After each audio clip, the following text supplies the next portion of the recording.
Good afternoon and welcome to Burlington, Iowa, inside Community Field for another divisional matchup between the visiting Illinois Valley Pistol Shrimp and your Burlington Bees. Hi, I'm Liam Sample, joined alongside Sam Egan. It's two straight over the last two games for the Burlington Bees against Illinois Valley, and boy, have both been thrilling. The Bees entered this game with an overall record of 2-4, having lost their last game that was at Illinois Valley. The Pistol Shrimp entered with an overall record of 5-3. So for the Bees, third straight, the rubber match between these two foes here, as Illinois Valley won an absolute nail-biter last night by a score of 8-7. Sam, it was back and forth all night. What did you take away from last night's game? Last night's game was an absolute thriller. I was able to listen to it. Great guys next door to us who had great coverage of it. And my takeaway from it was just the bullpen for the Burlington Bees. Jackson Wohlers pitched an absolute gem for the Bees last night. And unfortunately for him, he could not get a decision because the bullpen could not get it done. Bees ended up going out to a 5-1 lead last night and then ended up blowing it. It went out down to a 6-5 game. Bees ended up tying it and taking the lead back in the ninth inning to make it 7-6. But Pistol Shrimp got one back. That made it 6-5 in the ninth inning. Then the Pistol Shrimp got one back in the ninth to make it 6-6. Bees ended up getting that runner that is on second base to score in the 10th inning. They had some runners on base first and second, but could not get those runners to be plated across, and that ended up being the difference. And the bat of Tyler Dorsch with 2 outs in the bottom of the 10th. Just like Merrick Matthews here at Community Field on Sunday, Tyler Dorsch goes out and does the same thing, being the hero for the Pistol Shrimp last night. It was Illinois Valley who scored in every inning after the 6th inning, like you mentioned, after Dorsch left. It was the bullpen that was the difference maker for the Bees. The first time these two teams played, that was back on June 2nd on Sunday. Joe Evans came into that game through 4 innings, picked up the win to close out what was an excellent effort for the Bees, winning 11-9, had a 6-run bottom of the 6th to get back in the game, and then, like you mentioned, the walk-off home run from Merrick Matthews. I had the opportunity earlier today to speak with Mr. Walk-Off Home Run himself in Merrick. Also the opportunity to speak with Coach O. Listen to what they had to say earlier today.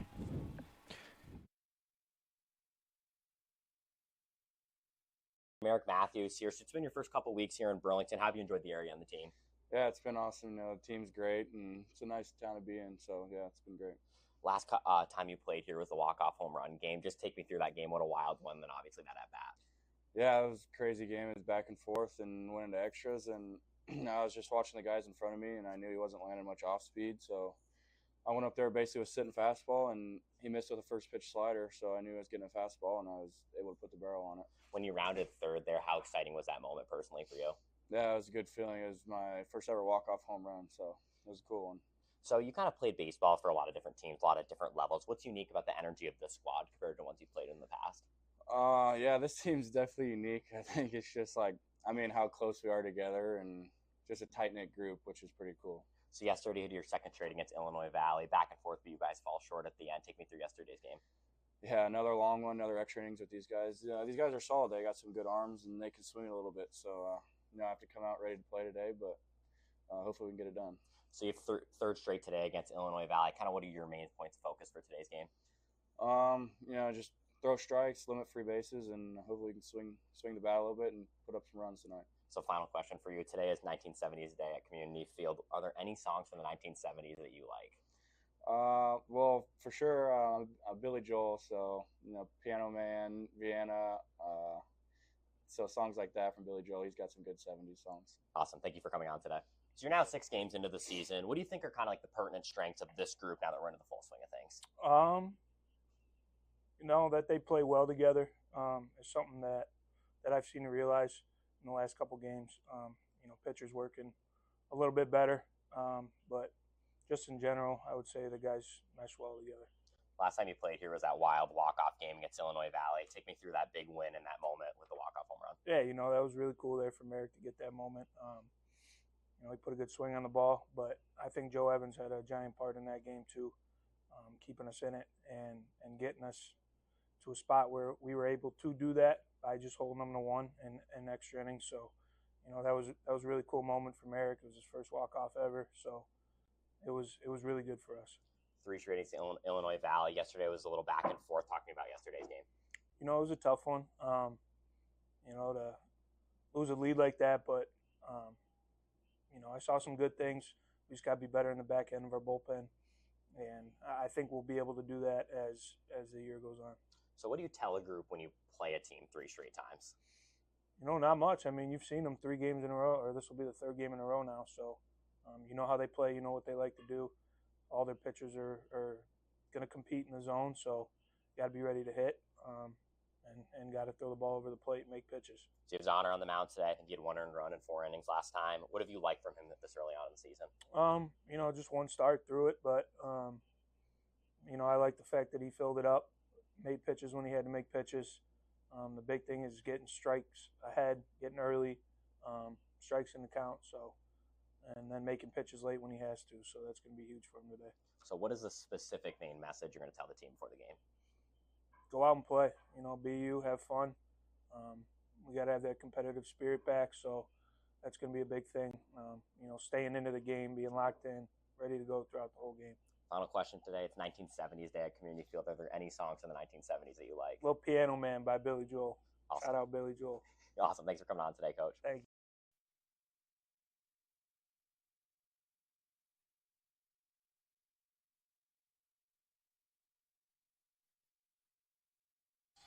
So a little shared interest there between Coach O and Merrick Matthews. I asked them their favorite song from the 1970s. They both are big Billy Joel guys. Sam, do you like Billy Joel? I'm a huge Billy Joel guy, one of my favorite artists, an all-time classic. So, great choice of music from Coach O, and hard to argue with Billy Joel. Today, Thursday, presented by Buffalo Tavern. Also, Throwback Thursday, 70 Disco, and Diamonds Day. And speaking of diamonds, there's a lot of which in this Illinois Valley starting lineup.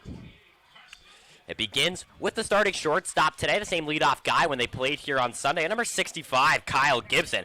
Gibson so far this season playing in his 9th game. Played in every game so far, and man, has he been excellent. Batting average of .313 with an on-base of .442. That takes us to the center fielder, and Mr. Walk-Off last night, and Tyler Dorr, second in the Prospect League in RBIs. Currently has appeared in all 8 games to a batting average of .389 and a slugging of .556. Man, has he been good. The first baseman, Ryan Nedved, comes in. 2 games so far for the North Aurora, Illinois native. He attends Southern Illinois University of Edwardsville. 1 RBI in 2 games so far and 2 hits.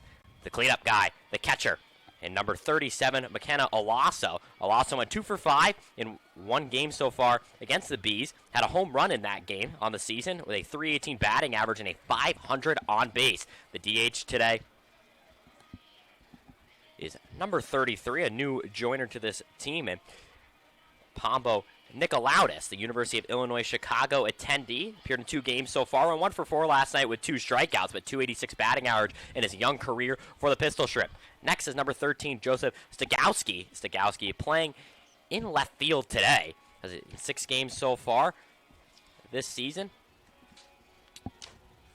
Has 2 RBIs, 1 triple, and 7 hits. A blistering start for him to take us to the first baseman in number 59, Chris Esquivel. Esquivel in 5 games so far this year. The batting average of .083. Did go 1 for 4 last time he played here on Sunday. Next to the third baseman in number 44, Finley Buckner. Buckner in 5 games has received 21 at-bats to a batting average of .286.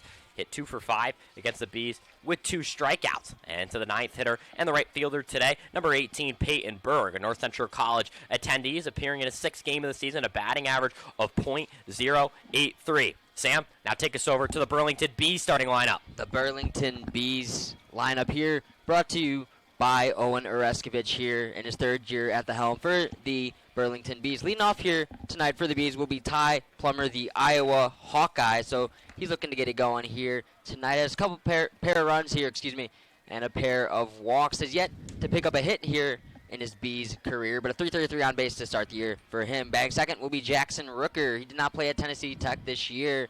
He's yet to record his first Bee hit as well. Batting third will be a new addition for the Bees, Reese Moore. He played last night in his first game with the Bees, and he was fantastic. 3 RBIs, went 2 for 5, and expecting big things from him out of the 3-hole tonight. Batting fourth will be Scotty Savage, already a home run in his Bees career to kick off. That came last week against O'Fallon. Hitting .289 on the year so far with 5 strikeouts as well. That home run and RBI was the only pair of RBIs he's driven in since, and they're looking for him to get it going in the cleanup spot tonight. Batting fifth will be the left-handed hitter Kinnick Pustiowski. So after seeing some time off, he's back in the lineup here today for the Bees, 3 for 10 here to start the season. Batting sixth will be catcher Christian Dunn, looking to get it going at the plate, 1 for 7 to start the year. Batting seventh, will be Jackson Reed, 2 for 12 on the year with 4 walks, so a very high on-base percentage, looking for a big spot out of him in the middle of the order. Batting eighth will be shortstop Carson Bittner, 0 for 6 to start the year, so looking for his first B hit. Then batting ninth will be Luke Braga, 167 on the year, but has yet to strike out, so they're looking for big production out of him and working some great at-bats here tonight. Thank you, Sam, for the Bees starting lineup. An interesting schedule for Illinois Valley. They played the game on Sunday, and then on Tuesday played against the normal Corn Belters, where they won 4-2, and then now the 2 straight against the Burlington Bees. And talk about strange schedules for the Bees, who have been back-to-back cancellations before last night. Had an exhibition on Monday versus Springfield canceled, and then postponed at Clinton on Tuesday, and what would have been another divisional matchup. Lost 8-7 last night, and then play their 3rd straight against Illinois Valley. We'll take you through the starting pitching matchup for Illinois Valley. It's number 10, Anthony Solis, who comes into this game. 2 appearances so far this season for Solis with an 0-1 record. An ERA of 13.5. He's given up 5 hits, 4 runs, and 2 strikeouts in a limited work this season. Came in and actually recorded the loss on Sunday against the Bees. Went .2 innings with 2 hits, 3 runs, 2 earned runs, and, of course, that fatal blast to Merrick Matthews for the walk-off home run.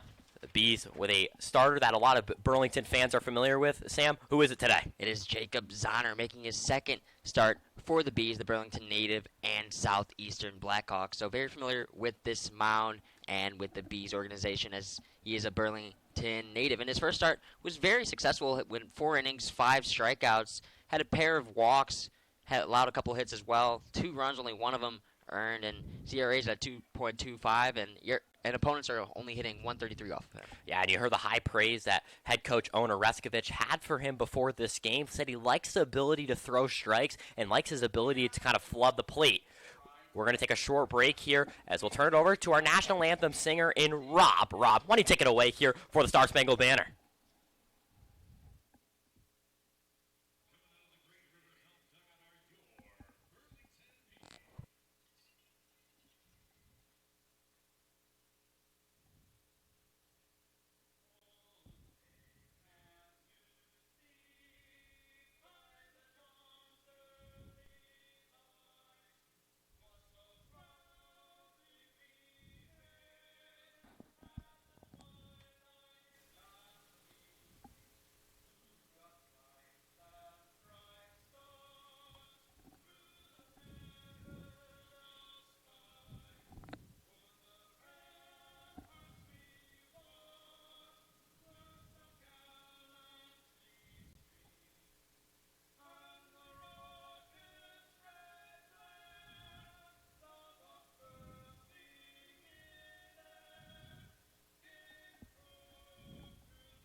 What a beautiful rendition of the Star Spangled Banner. And you heard on that mic, Sam, some of that wind, and wind is going to continue to be a factor throughout this game. Currently blowing, according to the Weather Channel, at 16 miles per hour to the west-northwest, according to our flag in center field. That's pretty aggressively from left to right, but with how tumultuous this wind is, it feels like it's in your face out there, especially behind home plate. Sam, do you think that's going to be a factor for a lot of balls that go in the air? I absolutely think that is going to be a factor this evening. I was on the field for batting practice, got to shag some fly balls on the field, and actually made a couple plays, but it was definitely difficult with that wind howling. It was taking a ton of baseballs to right field, so a guy like Ty Plummer was definitely hitting some balls out, and he hit one on top of the scoreboard in batting practice, so that was an absolute shot from him. But another thing I noticed is, like I said, that ball's howling from left to right, so those routine fly balls, they're just going to keep carrying and carrying and carrying. But as opposed to if a ball is hit to left field, that ball's going to die. So if it's a right-handed batter, you're gonna want to jam him inside, and on a lefty, you want to attack that outside portion of the plate because if it's hit to the left side of the field, it's not going to be as much damage as opposed to the right side. And outside of that, Sam, it's beautiful here temperature-wise. It's going to be sunny all the way till the sun sets with a temperature between 80 degrees. Shouldn't drop below around 68 for the length of this game. But we don't know how long this game will go. It's been extra innings twice in 2 games between these two this season. Big divisional win on the line as Honor gets ready. I'll turn it over to you, Sam, for the first inning here in Burlington. These teams have played 10 innings each in both their matchups so far. The Pistol Shrimp are 0-6 in their last 6 games in Burlington, dating back to last season. So they're looking to find their footing here at the Hive, but they won last night, so this might be a little bit of a momentum boost for them to get back in it. So balls are being thrown in, and it looks like we are just about ready, and play will be underway at Community Field. So leading it off for the Pistol Shrimp will be none other than Kyle Gibson. He's been their leadoff hitter all week when we've seen them, so no shock that the left-hander is getting the leadoff spot here today. He's just been efficient at getting on bases. He takes the first pitch, called strike on the outside portion of the plate. Yeah, I go back to what Owen Oreskovich said before the game, Sam, and Zahner's ability to pitch quickly and flood the plate, and we'll see if that theme sets in here early for the Burlington native. Fires in another strike on the outside portion of the plate, so he's been dealing in strikes like you've mentioned, which is key for this Bees defense.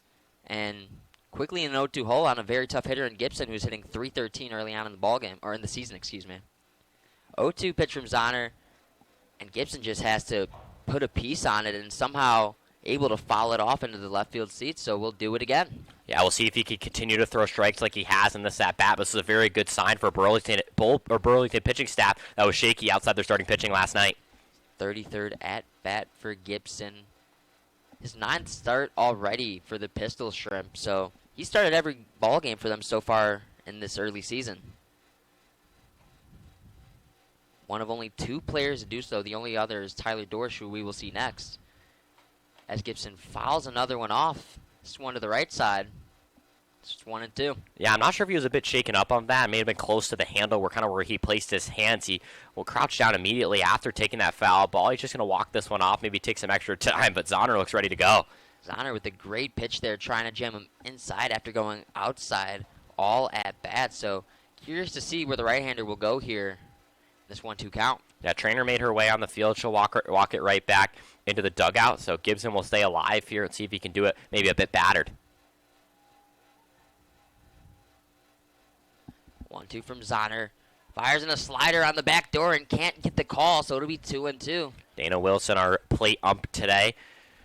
And we'll see where his zone is today. That was a pitch that I feel like he gave Zahner maybe earlier in the at-bat, but that time on the off-speed doesn't like it.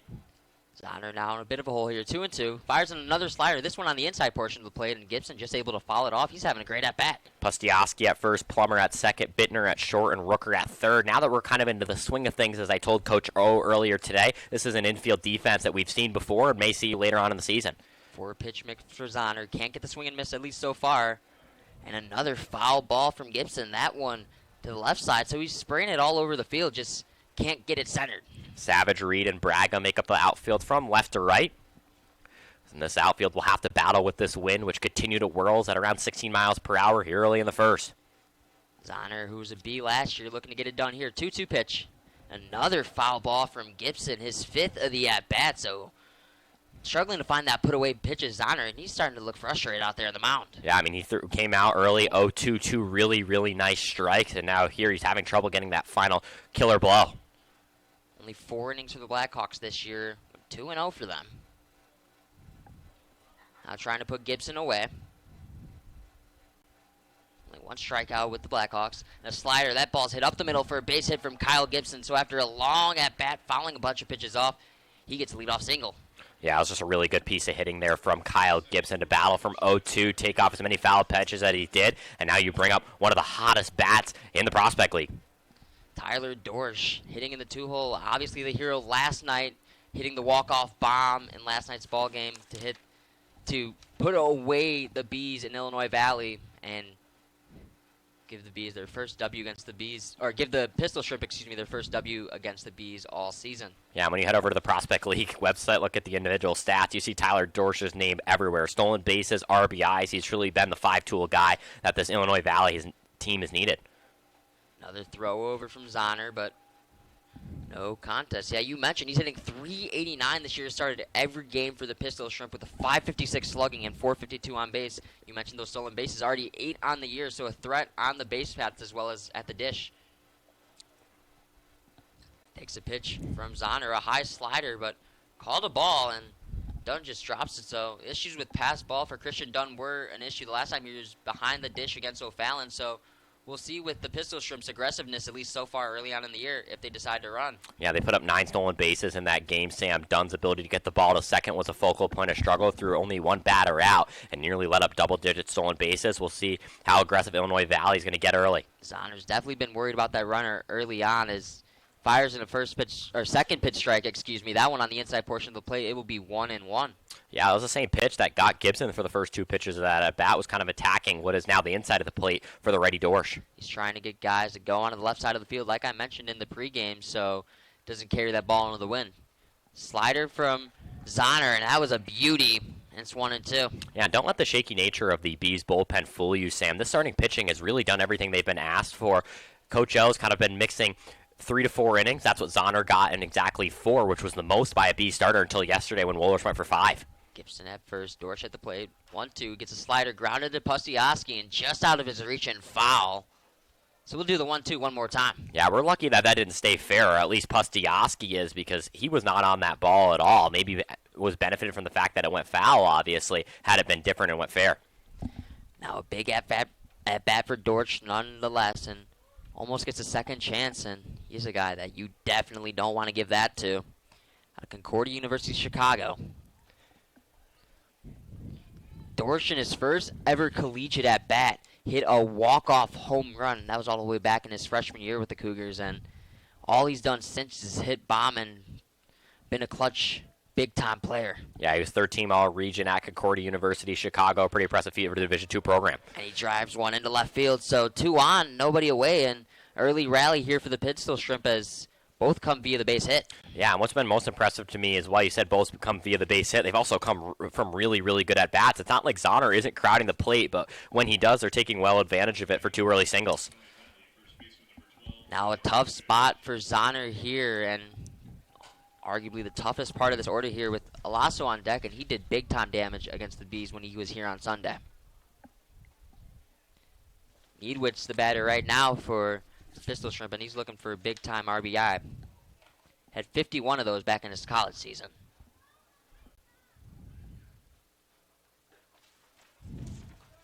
Takes the first pitch strike on the outside, and Liam, I'll turn it to you. Small sample size against the Bees. Played in just the game yesterday. We went for 4 with a run and a walk, so we'll see if he can get his first RBI against the Bees this season.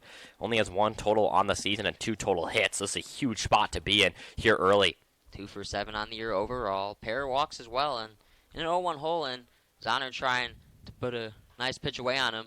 Get some weak contact. It's fouled off, and it's 0-2.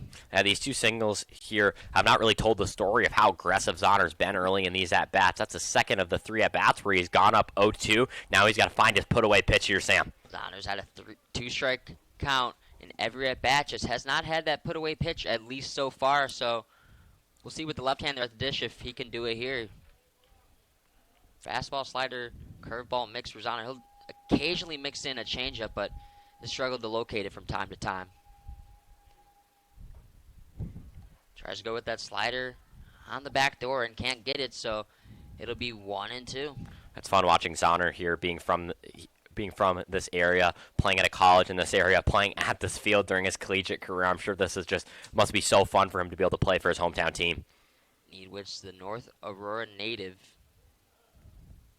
Slugged .507. Takes a pitch here, and it's 2-2. Had 28 walks as well. Started all 56 games as a true freshman at Southern Illinois University at Edwardsville. So very impressive feat there to do that at any level, let alone a Division I program. He's in a 2-2 count right now. Zahner struggling with the put-away pitch and needs a big out right here.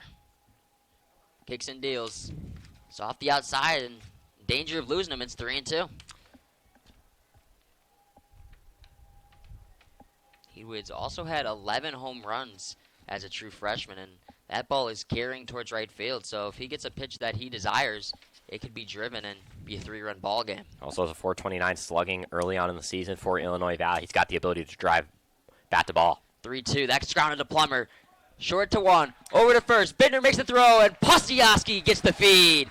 A huge double play for Zahner, and he's one pitch away from getting out of this inning. He's a contact guy, Sam. There's no doubt. Nobody ever was doubting that, as he hasn't really had the ability to get the strikeouts here, but that's when it comes in handy, being that contact guy. Defense has been a bit of a question mark at times this season early on, and man, did the defense look locked down there. That was an MLB-level double play. Looked like a troublesome inning. Now just one pitch from getting out of the jam, but the toughest hitter for the Bees to get out, at least so far, McKenna Alasso, standing at the dish. First pitch slider on the inside, and that was a pitch of beauty from Zahner, and it's 0-1. I think he's been trying to go to that slider, Sam, as his put-away pitch. He just keeps missing it on that spot on the inside plate. To be able to locate it there, that must be a huge confidence boost for the young Burlington native. See if he tries to attack the outside now or sticks it to the inside. Attacks low there, and it's 1-1. Also, the guy at the plate, a really, really impressive catching performance when he played here on Sunday. Having to leave the game due to injury, so good to see him back in the lineup, and I'm sure it's the guy they want in the lineup, had the home run in that game.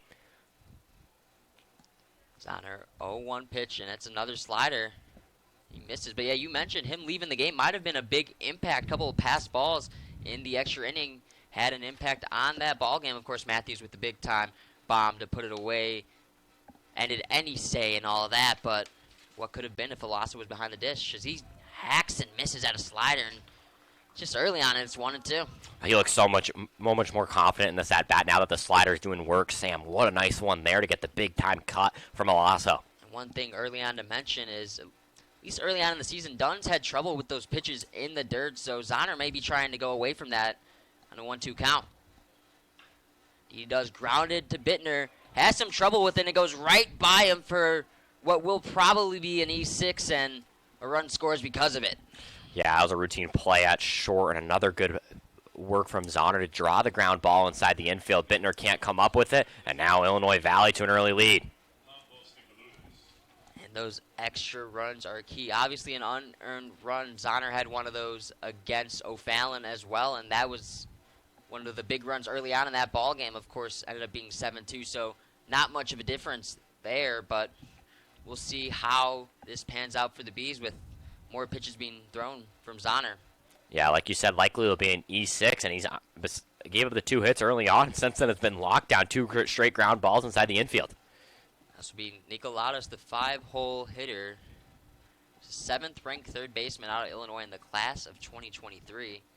He's taken a couple pitches on the inside, and they've both been called strikes. This is ridiculous how aggressive Zahner is being early. These Illinois batters who are coming up really need to take notice how well he is throwing strikes early in the at-bat, and they may want to get some swings going on early. Naperville native hit .267 this year at UIC. Gets a slider on the outside portion of the plate. Great pitch from Zahner, just can't get the swing and miss, and it'll be 1-2. Good block from Dunn there. Like you said, he's doing a good job tracking these pitches down low in the dirt, something he struggled with against O'Fallon. Allowed a 6'1", 205. He played basketball as well as baseball in high school. In a hole here, 1-2. A slider trying to get him on the inside portion of the plate, and a great stop from Dunn. So that's 2 tough plays in a row that he has made and not let the runner Alasso advance to second. 2 balls, 2 strikes, 2 outs in the first, and it's 1-0 early on here for the Pistol Shrimp. Pitch from Zahner. High fastball. That's grounded foul. We'll do that 2-2 one more time. Yeah, so it's officially statted as an E6, so that runner for Zahner here goes down as an unearned. So in terms of his statistical prowess, he can go down as a shutout inning here if he's able to work out of trouble. 1 run, 2 hits, and an error so far. See if Zahner can limit the damage. 2-2. Kicks and deals. Pitch on the outside, a fastball, and heading towards the parking lot. It's another foul ball. Not a lot of risk of hitting cars here at Community Field. You would have to go quite a ways with that foul ball, because not only you have to clear the actual sets of bleachers, you got to clear the entire concourse, the fence, and then there's still quite a distance to the actual parking lot. Take a very good poke and have to go straight back. Is a great pitch from Zahner there. Does not get the call, a little bit low, and cannot corral the throwback from Dunn, so might have thrown him out of his rhythm a little bit, and it's 3-2. Yeah, that was an impact last night. I was watching the College World Series for softball, where I believe Oklahoma moved a runner over because the Texas catcher thought it was 2 outs and just lofted the ball in the air, and they were able to move the runner over from second to third. Obviously, a little less distance between the base pads there. Runner on the move on the full count, grounded up the middle. Tough play for Bittner, and it'll get through for a base hit. Olaso stays at second, not testing the arm at Reed, so it'll be a couple of runners on and 2 outs. So after the free base runner, now it leads to a little bit of a jam for Zahner here with 2 away. Yeah, this was just about 1 inch from being out of the inning, and now Zahner's got trouble here, and a good time for the analytics coach for Mount Mercy and the pitching coach here for the Burlington Bees and T. Rich to go out there. What do you think he's saying, Sam? I think he's just telling him, you're all right. You've just gotten yourself into a little bit of bad luck here, obviously unearned run. So he's just telling him just keep doing what he's doing and keep that ball on the ground and just get ground balls, and your defense will eventually back you up. Well said by you, Sam. And that's another ball that was grounded inside the infield. That one had a bit of an angle, kind of splitting the gap between short and the actual second base. But it was another ball that, say it was hit in a different spot, easily could have been fielded. 3 hits allowed from Zahner, all in the inning, all singles. So he's not really getting hit too hard. It's just balls finding a hole, and they're making good contact. Sagowski at the dish now, the 6-hole hitter for the Pistol Shrimp, so they're starting to move down their lineup here in the first inning. Takes a first pitch strike. Yeah, really nice bounce-packed pitch from Zahner. Whatever T. Rich said there clearly worked. And now gets a good one there. Sagowski, a right-handed hitter. Schaumburg native, he's in left field today. Quickly in 0-1 count, Zahner holds, kicks and deals, and when spiked in the dirt on a fastball, and it's 1-1. Dunn's ability to block here early has really been a key factor in not allowing the situation to get any messier, Sam. Another nice block here from Dunn. This is much needed catching stability that the Bees have not had this season. Sagowski, a very tough hitter in the 6-hole, hit .336 at Rockford University and was their team MVP this season.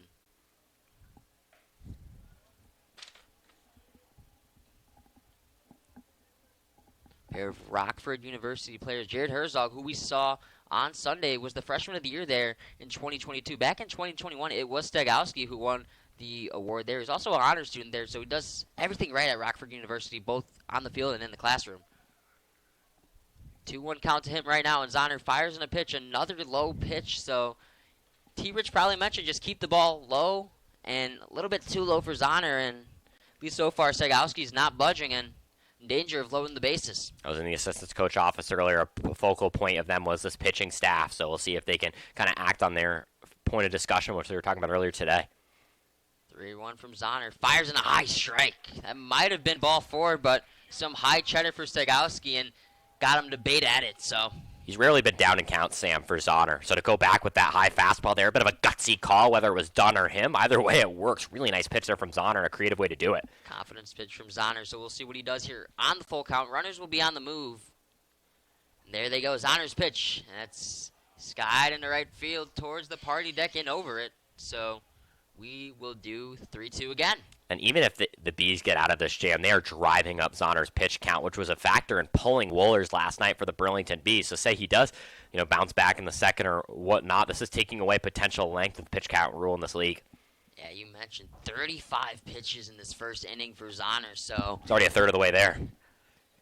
not too much longer for him if he stays at this pace. 3-2 runners on the move again. That ball is grounded. Going to be a tough play. Zahner fields it. Tries to make the tag and does, so decides not to throw it to first, which was maybe a little bit unconventional, but gets the out nonetheless. So allows 3 hits and an error, and only 1 run scores, thankfully, for the Bees. It could have been a lot worse. That unearned run goes to Zahner, and we will head to the bottom of the first, 1-0.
Back here at Community Field, Sam Egan alongside Liam Sample. Heading to the bottom of the first. Pistol Shrimp already out to an early 1-0 lead, but we saw what happened the last time this team was here. They were one up to a 5-1 lead and ended up blowing that, and the Bees ended up taking that ball game. We saw last night as well. The Bees jumped out to a 5-1 lead, and they were not able to maintain their lead. So leads are not sustainable in the prospect lead of any kind, and it's not over till it's truly over. Obviously, a lot of baseball left to be played, and leading off will be Ty Plummer, the Iowa Hawkeye, who takes first pitch ball.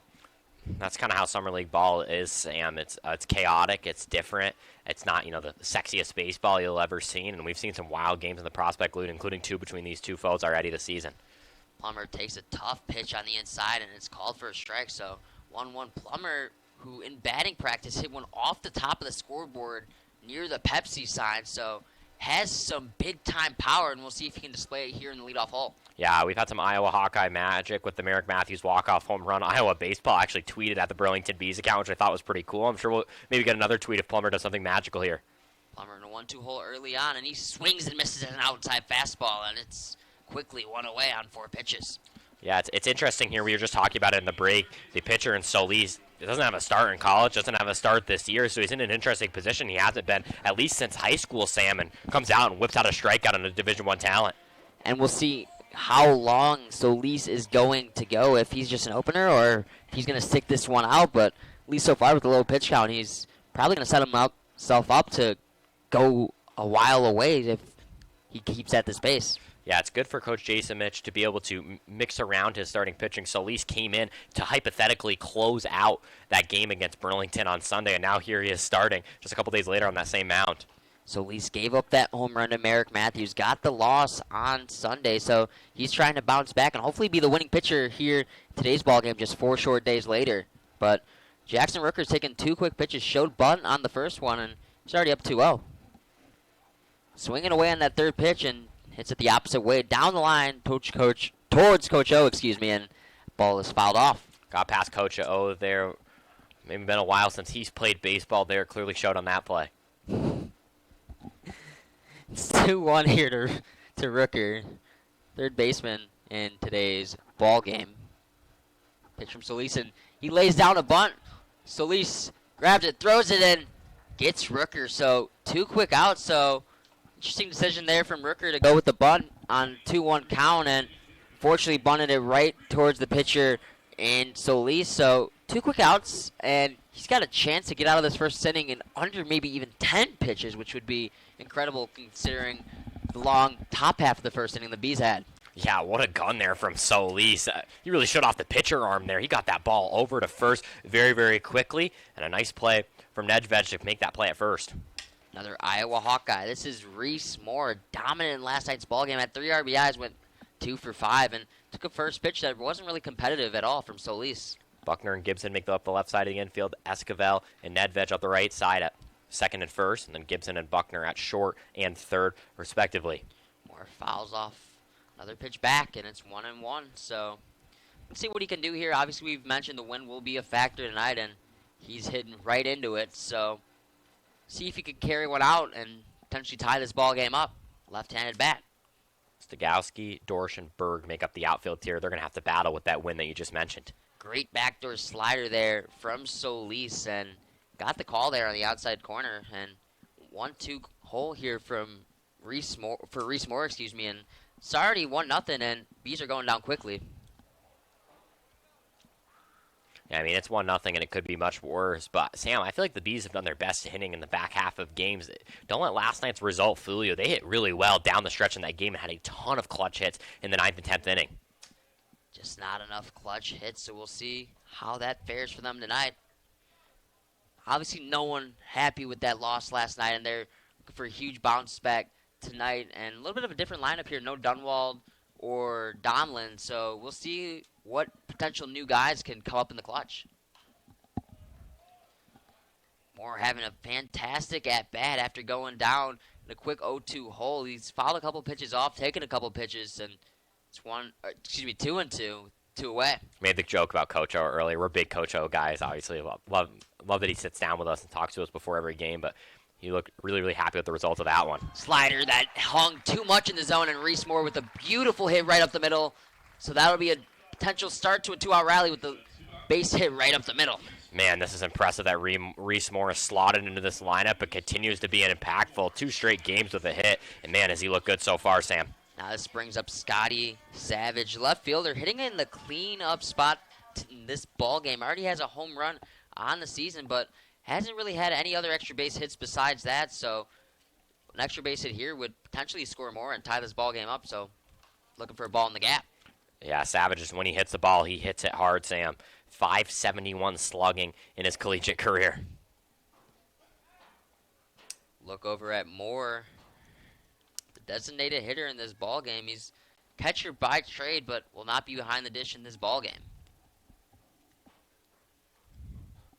So after the pickoff, it's 0-1, and Scotty Savage trying to do some damage. Takes a slider, called for a strike on the outside portion of the plate. Savage not a huge fan of that call, but in a quick 0-2 hole, has to be up there swinging here. Yeah, a bit of a delayed call there from Dano Wilson. See if Savage is able to bounce back. Savage grounds one up the middle. That one will be corralled, however. Running to the bag at second and winning the race will be Kyle Gibson. So tough play, but makes it nonetheless. So the Bees go down after a hit from Reese Moore, and it's still 1-0 Pistol Strip heading top 2.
One nothing after one. 3 hits from Illinois Valley, 1 from the Burlington Bees. Huge divisional win on the line today as Liam Sample joined alongside Sam Egan. Zahner was shaky in his first inning and his first start against O'Fallon last week. Bounced back to go 3 innings and ended up with a pretty good stat line on that game. Zahner, the Burlington native, now sent out here for the second as he will face 7, 8, 9. And this lineup doesn't get any easier. It's Chris Esquivel, who's had a bit of a tough start to his season, but still a Division I talent, attending St. Mary's College in California. So Zahner ready here to start off the second, trailing by 1 after giving up 3 hits. Did strand 2 on base. His first pitch will be on the outside of the plate. A really nice strike pitch there on the first baseman. You mentioned it doesn't get any easier with 7, 8, 9. This is part of the lineup. Seemingly has done the most damage against the Bees, and part of that reason has been Lucas Smith, who's not in the lineup today. As Esquivel grounds this one up the right side, fielded by Plummer. Throw to Pustiaski will be in time, and a quick first out here for Zahner. Smith, who has typically been hitting in the 8-hole for the Pistol Shrimp, but despite that, he's hitting .450 this year. The Nazareth Academy graduate now at UIC, and thankfully for the Bees, he's not in the lineup today because he has been doing so much damage, and especially against them. He got on base in every at-bat against the Bees, whether it was a base hit or a walk. He just managed to get on base. Well, when your replacement of the Division I talent, as it is in Finley Buckner, not just a Division I talent, a Power 5 talent for Buckner, who attends the University of California, Berkeley. Now at the plate, the count 1-0 here after early high pitch from Zahner. The young Burlington native deals that pitch down in the dirt, and now down early here for Zahner, 2-0, a position he hasn't been in too many times early in this game, despite giving up 3 hits in the first. And Buckner's a guy who he's really trying to find his footing, at least so far. He's been swapping in different parts of the order, at least so far, for this Pistol Shrimp team, and they're trying to find somewhere in the order where he can stay consistent and put up numbers and be that Power 5 bat that they need him to be. .400 on base with a .429 slugging this season for Buckner, an Oak Park, California native. Here now in the 2-1 count. The pitch will not get the call there despite Dunn thinking he may have had it. So the count now to 3-1 here, and this is where it gets interesting for Zahner. Saw him go high fastball down 3-1 in the first inning. Has a 4-pitch selection. We'll see what he goes to here in the 3-1.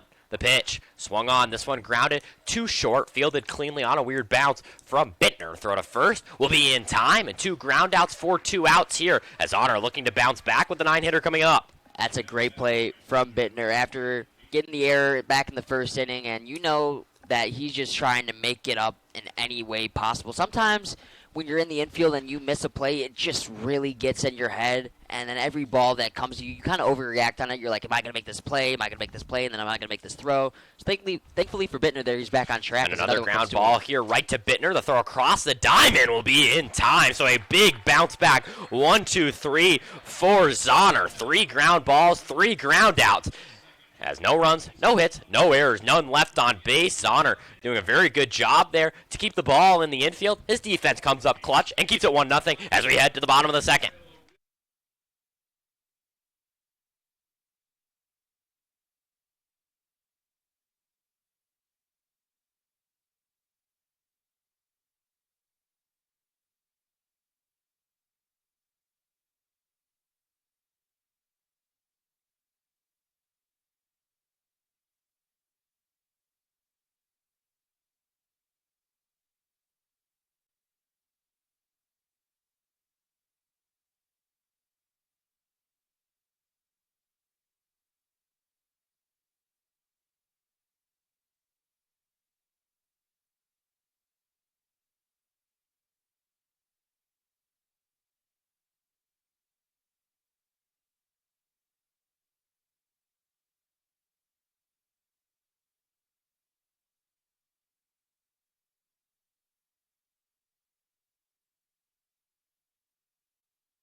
So if we thought it was an opener, it was Anthony Solis who may have put that one away, that thought away with an 8-pitch first inning as he comes out here for the second. 8 pitches and still gave up a hit. Man, did he move efficiently here. And we'll have to go against the tough Pat and Kinnick Pustioski to lead off the bottom of the second here. Zahner with a big bounce back inning, and Solis trying to pick up where he left off after a very good first.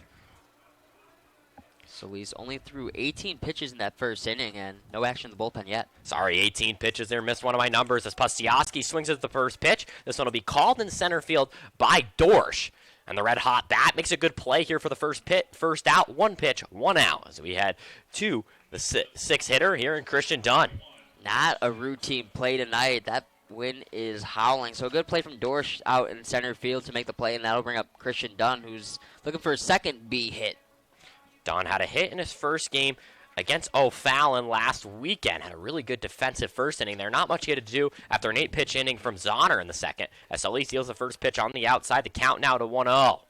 Great take from the catcher there. 3 strikeouts from him early on the year. So he's been trying to just see the plate and either take a walk or just find his way on. Volunteer State at 10D actually had the first Burlington Bees hit of the game as they lost to O'Fallon and ended up losing 3 straight against the Hoots to leave them under 500. Still trying to battle back from that hole with a 2-4 record.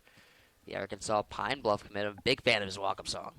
As he swings at this one, grounded cleanly to short. Nice play there from Gibson. Actually gets past him into the outfield. So Dunn will reach here. You think that'll be sad as an E6, Sam? Absolutely. That one just went off the heel of his glove, and he's just trying to backhand it there instead of maybe shuffling his feet a little bit and corralling it a little. You know, they teach you in Little League that you just want to take it in like gator, like kind of like an alligator, and just field it, then throw it. And on that approach there, he tried going with the backhand. I mean, it was hit hard from Dunn, but he had enough time to react to it and just tried going on the backhand, and it didn't work for him. As that pitch will get past Olaso there, a rare mistake behind the plate for the experienced catcher will allow Dunn to head to second, and all of a sudden the Bees 1 single away from scoring Christian Dunn. Christian Dunn with taking the base there. A little taste of his own medicine after last game, so but that's a little satisfying for him. Especially against a talented catcher in Olaso. He really locked down in Game 1 between these teams for the Burlington Bees. 3rd straight time against the Pistol Shrimp after 2 cancellations this week. It's Jackson Reed at the plate.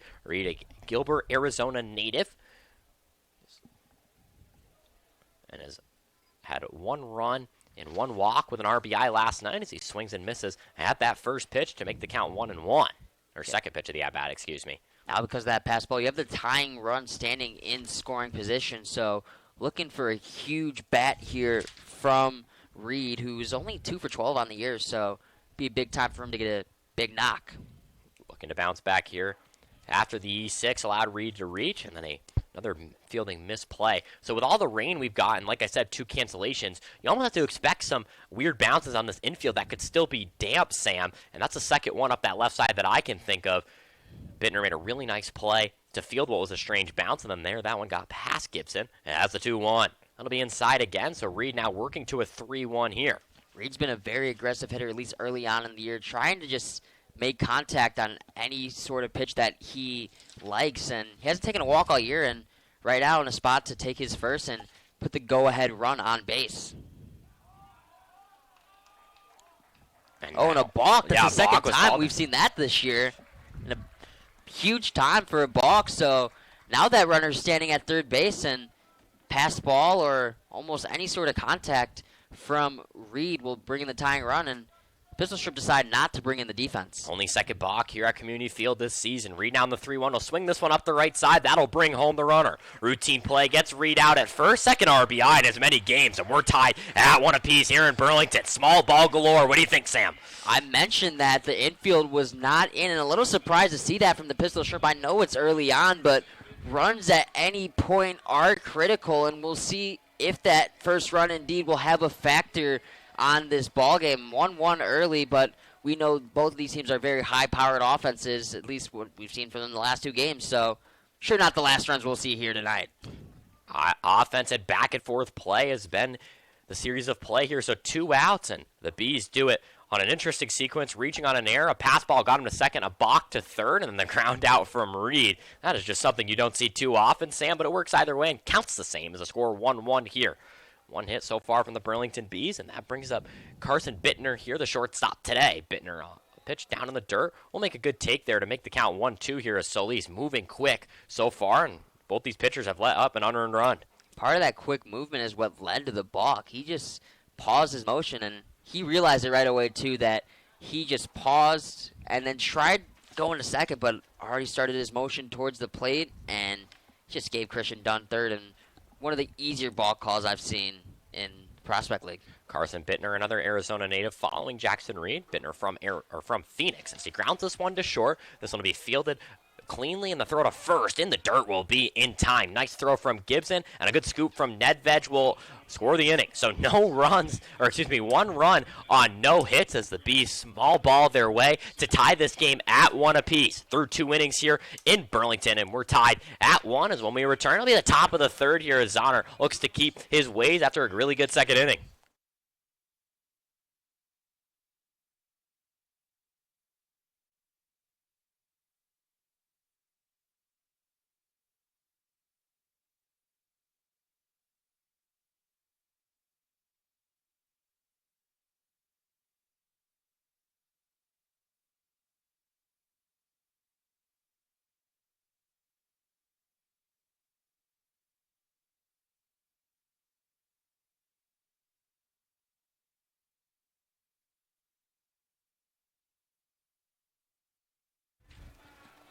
Back here at Community Field in what has been a thrilling 23 innings between these 2 divisional foes so far. Heading to the top of the 4th here in the 3rd game of the rubber match of this weekly series, and will be far from the last time we see the Pistol Shrimp. Here for the Pistol Shrimp in the top of the 3rd, they have the top of their lineup, which did some damage to Zahner first time through the order, so they will be seeing him for a second time. It's Gibson, Dorsch, and Needwitz.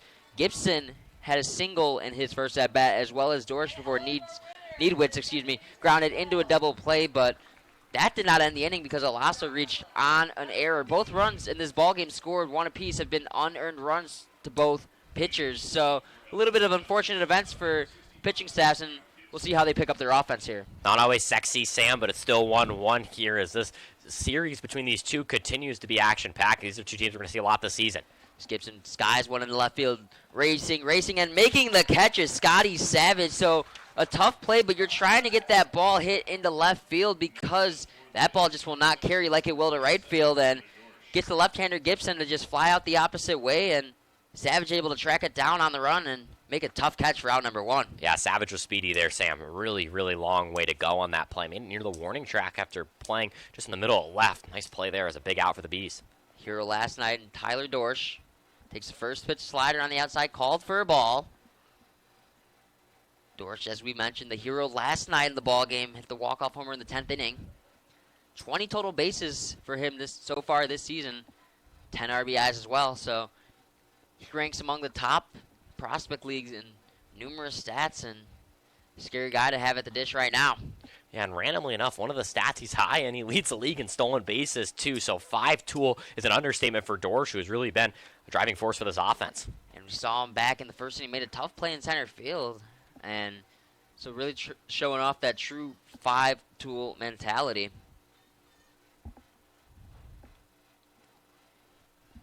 Trying to pitch around him, perhaps, is Zahner, quickly in a 3-0 hole, and hasn't really given him anything to compete with, and fires in a strike on the outside corner.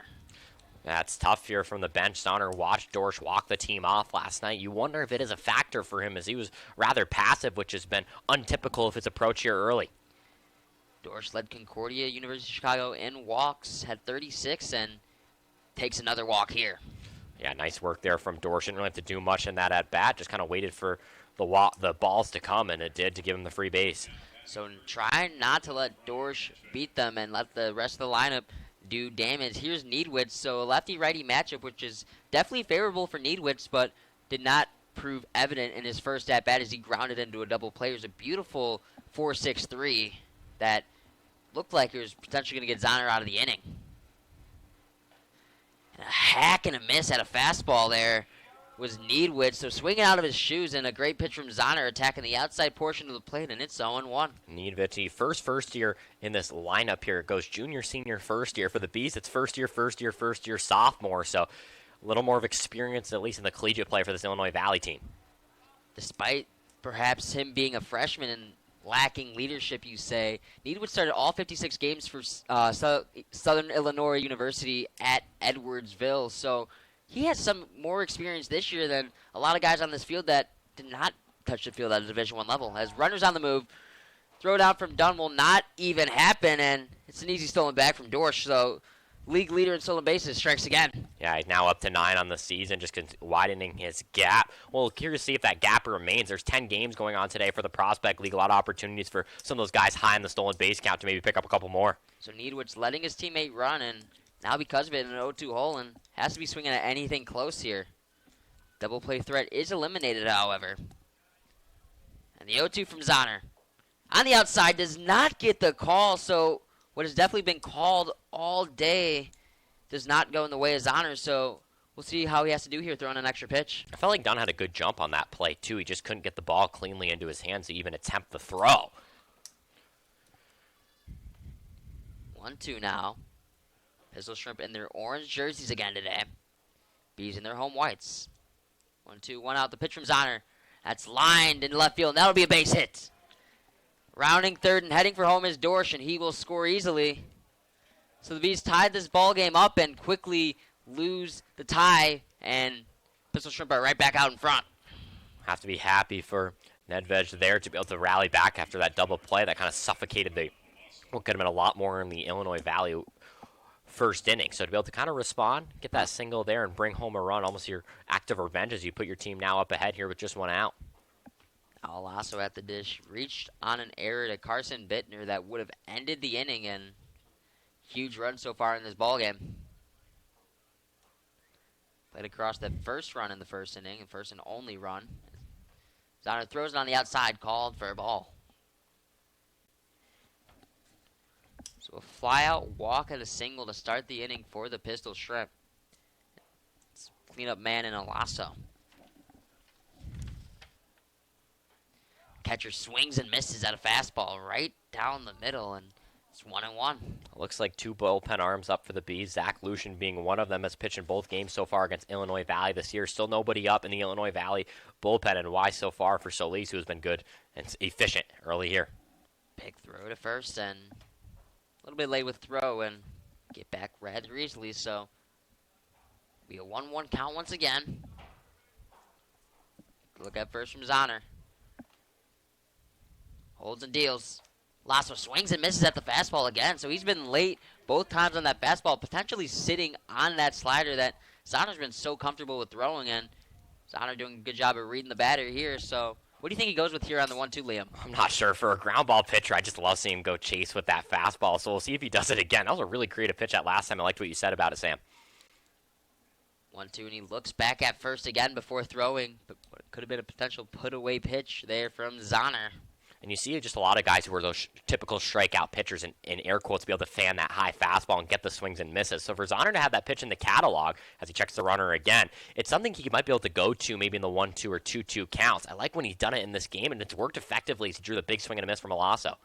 And it was rare to see him do it in an early ball count. count. Absolutely. So we'll see what he does here, really setting up the entire zone. Gets Alasso to sky one into right field, but it's getting caught in the wind, but nonetheless, the catch will be made by Luke Braga, but definitely having to fight in the sun and the wind. That's 2 away. Zahner's making this field work. He had the double play in the first inning, and now 2 outs, all of which have been to the outfield, Sam. These outfielders are just battling this wind so far. I would say it's died down slightly since the game has started, but still easily over 10 miles per hour here at Community Field. And, I mean, obviously a guy like Zahner, you're trying to avoid that fly ball, especially on a night like tonight, because it could easily carry out. And up to this point in this inning, he had not forced any fly balls, too, like you mentioned in this inning. Thankfully for him, it has gone in his favor, but could be dangerous here with more dangerous bats coming down later on in the order, as it's now the designated hitter in Nicolaus. Zahner's been trigger happy here, checking that runner at first. Those plays at first have really come back to bite the Bees when they can't get the scoop. Trying to avoid that situation here. Pitch called for a ball on the outside. It's 1-0, and you mentioned a lot of pickoffs, and it's led to some crucial errors for the Bees. Unlike the MLB, there's no limit on how many times you can check on that runner, so trying to get an out here, which has not gone in the Bees' favor, at least so far. Beautiful slider there from Zahner to get it on the inside portion of the plate. It'll be 1-1. That ball, when it came out of his hands, Sam, didn't even look like it was going to end up anywhere near the strike zone. That is such a nasty slider here from Zahner, and a very underrated pitch in his diverse catalog. Yeah, the freshman Nicolaus just had to back out of the way of that pitch and ended up just finding the strike zone, but he was ready for that slider there and just fouled off a little bit late. So 1-2 count here. We'll see if Zahner can get the strikeout or if have to have his defense back him out to get this final out. Young pairing in Zahner and Dunn, who are both underclassmen, and they're moving quick here, seem to be in quite a bit of a rhythm. Dunn set up outside, so potentially seeing a slider here as he does indeed go with the slider. That ball's flied to Braga. Braga did not get a great jump on it, and it will fall. Rounding third and not heading for home will be Needwitz, but almost a gutsy send there. But 2 on, 2 away. That'll bring up a big back in Stagowski.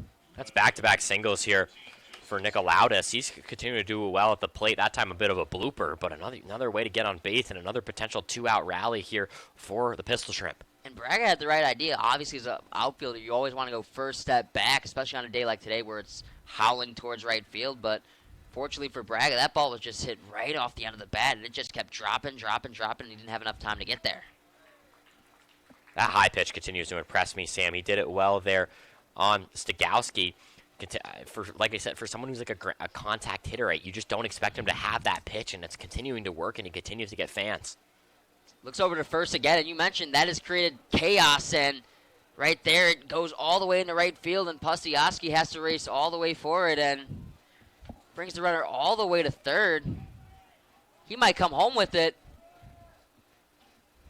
Runner does not decide to go home, but Nicolaus goes from first to third, brings home another run. So I was just about to mention it could be huge for Zahner if he can leave the damage at that and leave 2 runners stranded. But right before I was going to get the thought out of my mouth, he throws the ball into the back, right past Pustiowski, and another unearned run, but this one goes against himself.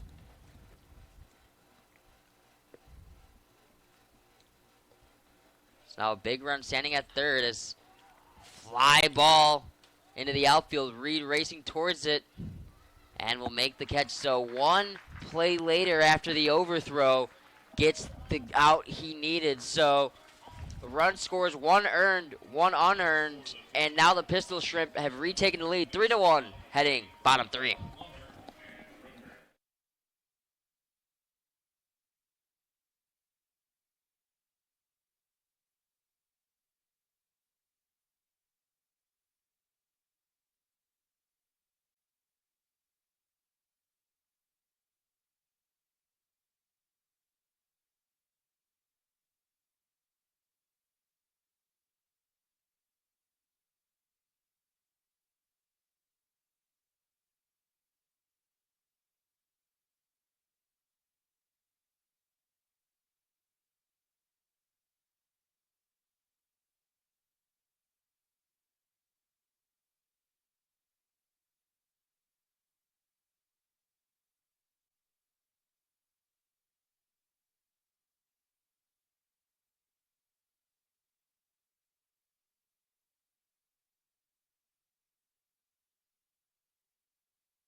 Back here at the Hive, Sam Egan, Liam Sample, and 9-1-2 coming up for the Bees. It's Luke Braga, the right fielder, who will be starting it off. So 3 flyouts that Zahner was able to get. Unfortunately for him, ran into some bad luck as well.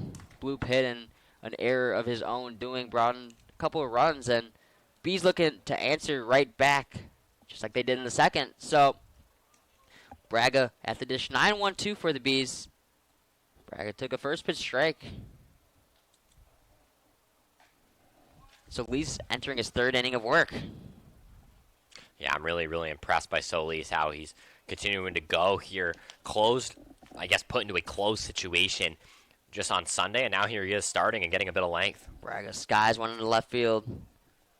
Be caught by Gibson at short, so not great contact from Braga there, and a quick first out. So that's what Solis has been doing very well. He's just been pitching to the zone and been pitching to contact and getting very quick outs. So no action in the Pistol Shrimp bullpen. So a guy who has not started at all in his collegiate career is on pace to get through 3 innings with only 1 earned. He's got Ty Plummer to deal with now, Iowa Hawkeye, and he takes the first pitch called for a ball. Yeah, that was a really well-earned K for Solis to open up the game. Had a good battle here with Plummer. Let's see if he can end up on the good side of another one of those battles potentially. Plummer, big-time power, and he was trying to go for the scoreboard right there. His big-time swing cannot make any contact with it. It's 1-1. Yeah, you might be questioning why he's in the leadoff spot. Just because he has power doesn't mean he doesn't have speed. This boy can run, Sam. He grounds one to first. Going to be a tough play. Throws over to the pitcher, Solis, and he makes the play, and that's out number 2. Good 3-1, well-executed sequence there. Solis getting all the way to first and making it pretty easy for Gibson to battle. A bit of a strange bounce. Jackson Rooker now at the dish for the Bees. His second at bat, grounded out to the pitcher back in the first. He obviously bunted that one. So Rooker obviously always a threat to bunt, but probably won't see it here with 2 away. Never say never, though. Swinging away on the first pitch, called foul. Picked up by the first baseman, Needwitz, and tosses it right back to his pitcher, Solis. 2 stolen bases in 3 games for Tennessee Tech this season, Sam. So we know he's also got some jets, too, as a lot of these guys in the top of the order are able to. Rooker looking to find his way aboard and bring up the Iowa Hawkeye and Reese Moore. Takes pitch, called for a ball there, so it's 1-1. So Solis has been doing a fantastic job on the mound. Only 1 hit allowed, and the error was key, but hasn't walked anybody, at least to this point.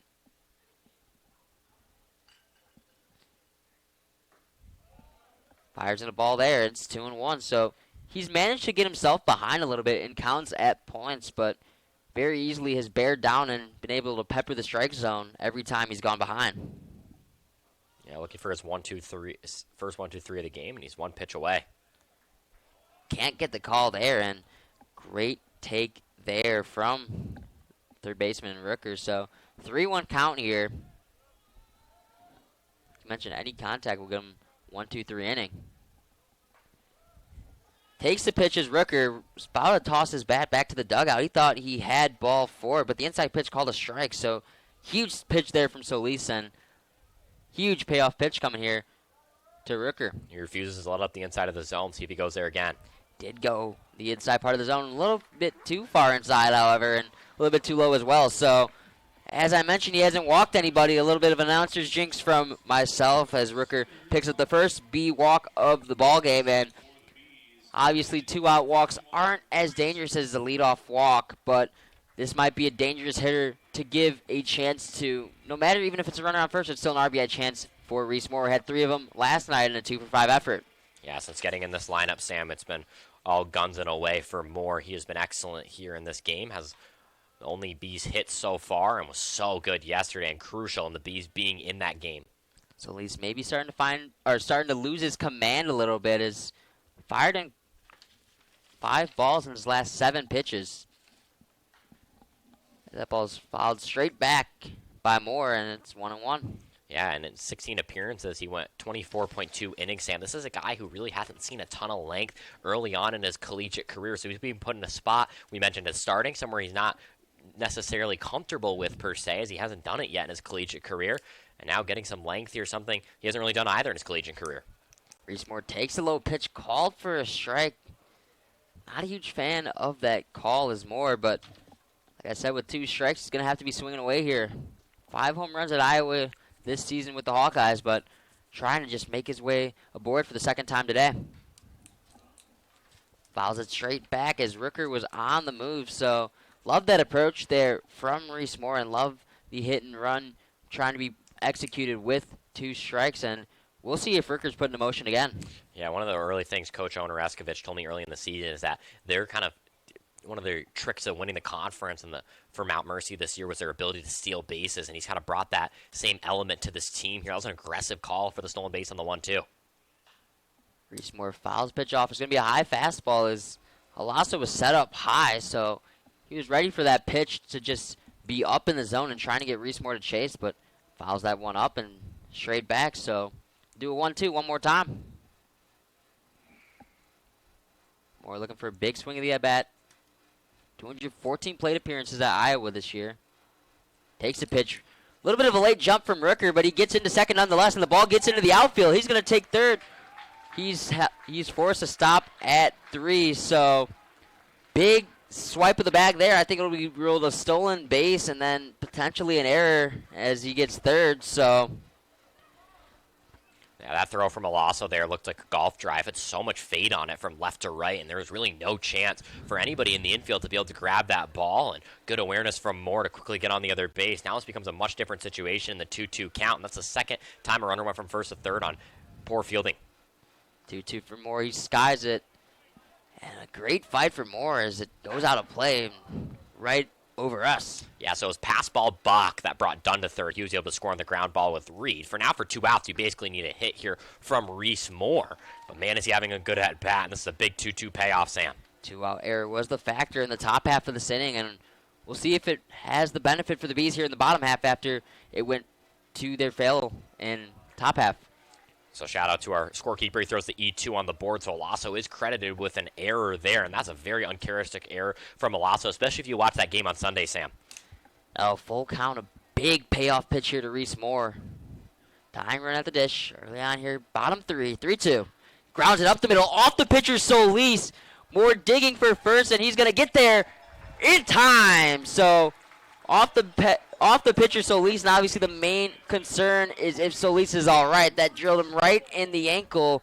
But Reese Moore with the infield base hit, that went off the pitcher, and that drives in a run, and it's a 1-run ball game. So this might be it for Jason here.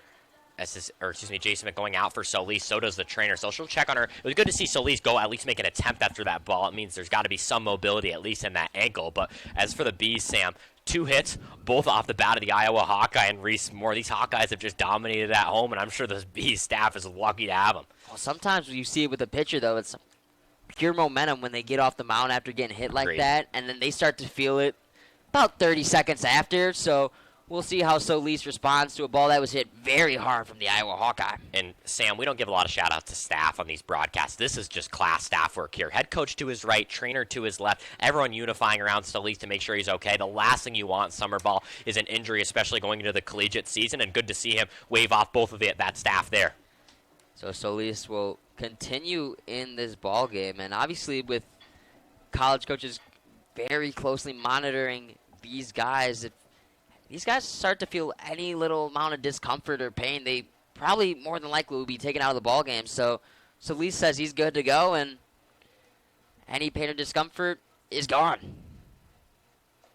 Hangs a slider on that first pitch to Savage. Savage just a little bit early on it. If he wasn't, could have unknotted this ball game. That was good, too, hitting there from Reese Moore. What a long at-bat, fouled off a ton of pitches and eventually gets his pitch. And had Moore's ankle not been there, Sam, it likely would have been a single as those going right up towards second base. So Reese Moore initially looked like he was going to take off for second and halted on the brakes immediately. And as a result, Solis will check over on the Hawkeye runner at first base. Yeah, Solis looks fine here. The mobility to be able to turn around there and throw that ball to first base. Scotty Savage at Milwaukee Area Tech this season as he whiffs and misses at a slider from Solis, and that one might have been one of his better ones of the day. So 1 ball, 2 strikes to Savage, and choked up on the bat, just trying to make contact here and extend this Bees inning. Runner on the move is Moore. High slider once again from Solis, and thankfully for him, it didn't result in damage as Savage just fouls it straight back. Moore's going to have to jog back to first. This is the battle of contact pitching, Sam. Only 1 strikeout, and it was on the first batter that Solis saw among both teams. So both these pitchers, Inzahner and Solis, are just drawing contact everywhere and forcing their defense to make plays. And the Bees have kind of capitalized on some sloppy defense from Illinois Valley to bring runners from first to third and eventually home. Swings and misses a Savage. So Solis gets out of the inning with only 1 allowed, and his ankle just a little bit damaged, but unscathed of any serious harm. And we head to the top of the 4th. Bees are down 1, 3-2, heading top 4.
And welcome back to the top of the 4th. We're a third of the way home here in Burlington, and it's someone that Burlington fans are very familiar with in Bobby Helt. The big junior in his 3rd season with the Bees has been nothing short of excellent to start the season. 7.1 innings pitched. That's the 2nd most among this Burlington Bees staff, and the only person in front of him is Jackson Woolers, who's a starter. 1 save.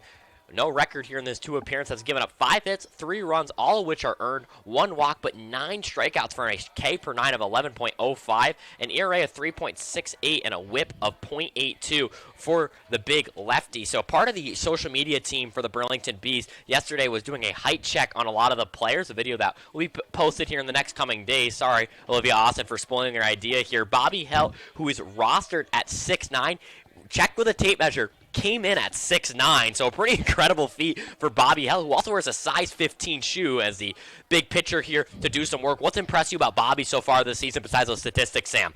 Emphasis on big and emphasis on being able to find the strike zone. Obviously, with guys at that height, it's sometimes really hard to find the strike zone, and one thing that comes to the advantage with being a taller pitcher is deceptive velocity. Because he's so much bigger than most pitchers, he releases a little bit later in his arm slot than most guys, and it makes for some deceptive velocity, and it makes that fastball look a little bit faster than it actually is because it's coming out a little bit later. 7, 8, 9 due up after the Bees got one back, one hit, one run, one error, one left on base in the last inning. It's Chris Esquivel who grounded out his last time up at the plate. As Helt ready for the first time today. Dunn continues in at catcher as the big reliever throws his first pitch. A really nice swing and a miss there for Helt. Fastball, curveball mix, and he goes with the first pitch off speed there, which is very impressive that he was able to locate that right away. Helt moves quick like his counterpart in Zahner. Another pitch and a really nice location there and another off speed. Zahner finished 3 innings pitched with 3 runs, only one of which was earned. 5 hits, no strikeouts, and 1 walk. So you go from a contact guy to a strikeout guy, and a check swing there will nearly draw, or will not draw the K there. A delayed call from the base umpire in Michael Kelm. Dana Wilson behind the plate as the count now to 0-2 here as Helt continues aggressive. Well, just that ball is done. Maybe a little shaken up here on his catching hand. And we'll take a second to squat this one out as the trainer getting a lot of work here after Salee took a ball after the ankle. Will make her way on the field. Did you see what happened to Dunn there, Sam? Yeah, I believe that ball that he was just trying to pick up caught him on the wrist, calling off the trainer, so I believe he's all right. Just ball hit him a little bit of a stinger, but we'll see how that affects him with obviously catching the ball and see if it has an effect on any past balls. Thought potentially that Esquivel swung there and he went for the drop third tag, and right after he made the tag and didn't get the call, he kind of winced in some pain, but seems to be all right. As Esquivel now with another check swing that'll get past Dunn there. So Dunn getting tested here early. We'll chuck that ball to first, but it'll be called another no swing there, so the count now to 1-2. That was an interesting sequence there as they were prompting Dunn to throw to first, and then Kelm comes in with the call on both sides, so the count now to 2-2. This is what an at-bat we've had here so far. As Helt deals, and the count that reads 2s apiece.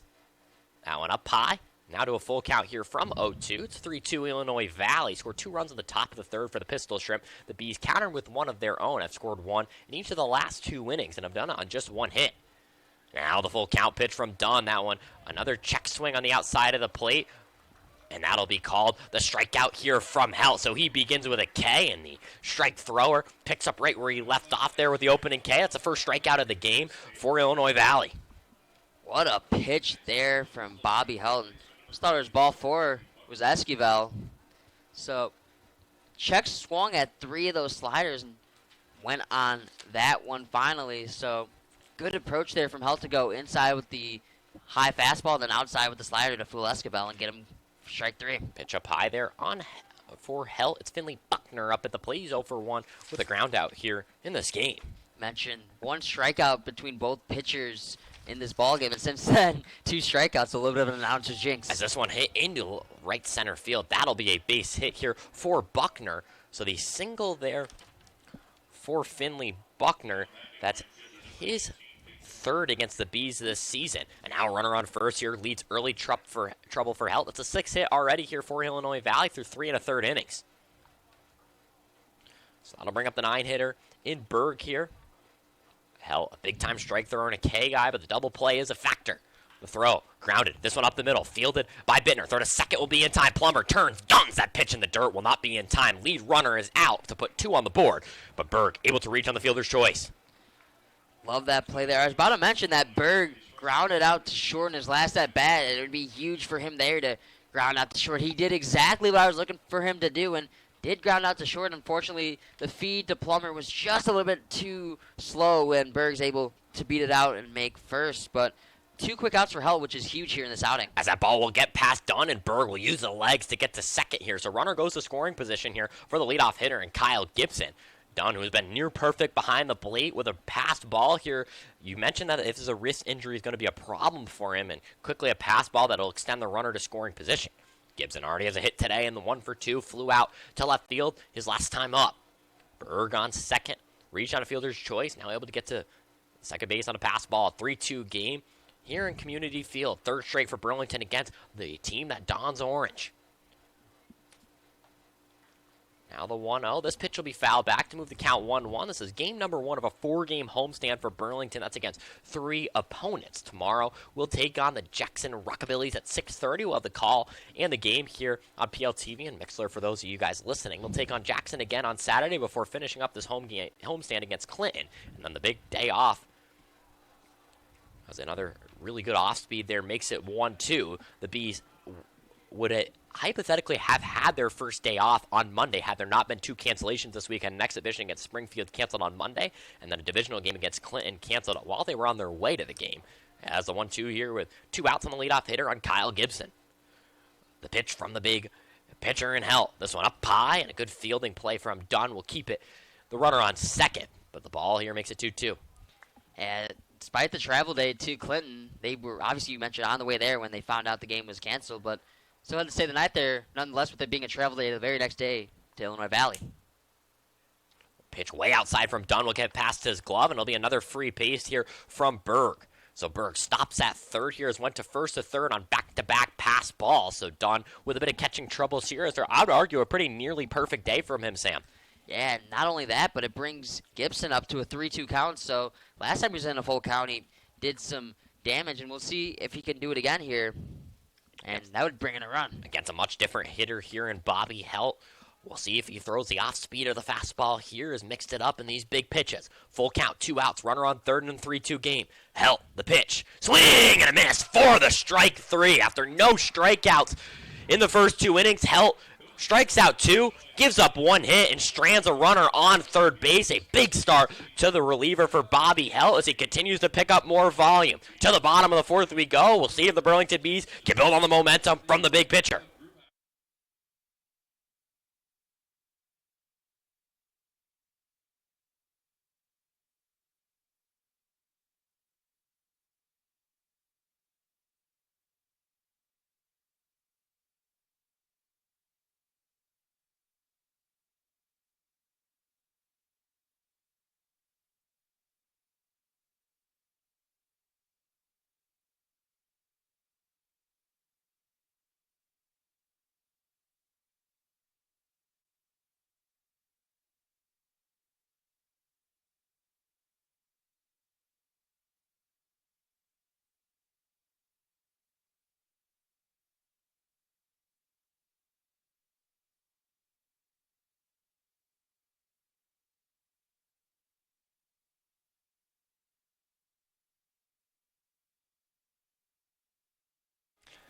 While it is 70s night here, it's not superhero night, but Anthony Solis looking like Iron Man, taking a ball off the ankle, gets the last out of the inning, and here he is for his 4th inning of work. We talked before the game, could this be an opener situation, and Anthony Solis putting away all the allegations here as he'll face Kinnick Pustiowski, hit the first Burlington home run of the season for Kinnick.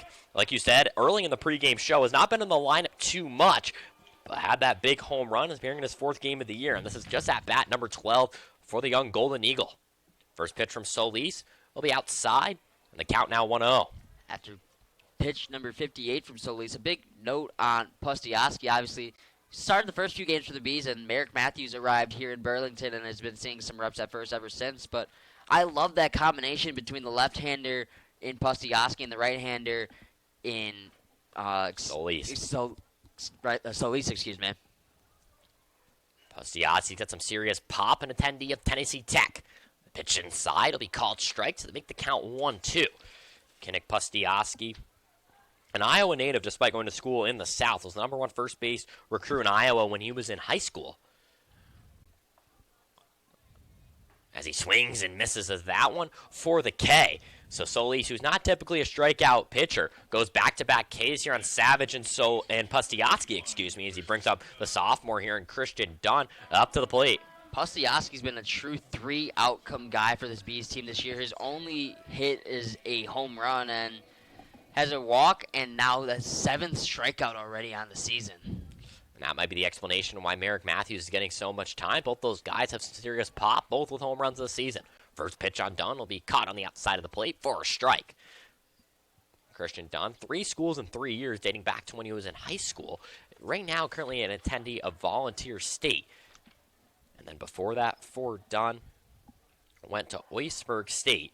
And then was at Collierville High School, Mississippi native from Olive Branch. Now the 1-1 here on the young catcher. This one swung on, will go up the left side for a base hit. Second hit of the season for Christian Dunn. Already has a run in this game. And now a single here for the third straight inning with a hit as Dunn comes up with a bit off the left side. For the second time for Dunn this year, both of his hits have come in his second at-bat with one away. So he's been doing a great job of just trying to spark up a rally for his team in the second go-around. And second time he's seen Solis, so he's done a good job of figuring out the starter after seeing him the first time through, seeing a lot of pitches. And in his second at-bat against the starter, he was able to like what he saw, read what he thought was his best pitch to hit, and did some damage. As Reed hits this one up the left side, and that'll be called foul there. Or excuse me, it will actually be a bit of a delayed call here. I believe they called that foul, which I believe so too, which Coach O is debating here, but the runners still have not moved.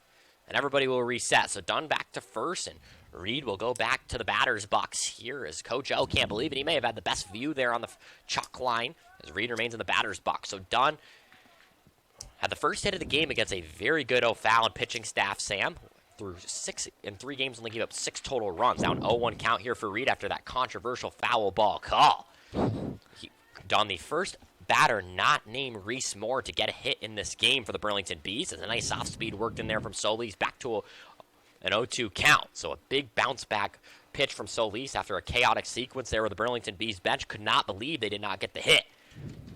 from a walk to an 0-2 hole, and we'll see how Reed responds. This one swung on, will be fielded cleanly by Solis. Throw to second will be in time. Now the throw to first, and that'll be in time. So a 1-6-3 double play to end the inning as the Bees stranded an early hit from Dunn, and will send us to the 5th inning here. 3-2 remains the score. 6 hits from Illinois Valley, 3 for the Burlington Bees as we head to that near halfway point here in Burlington, Iowa.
Good.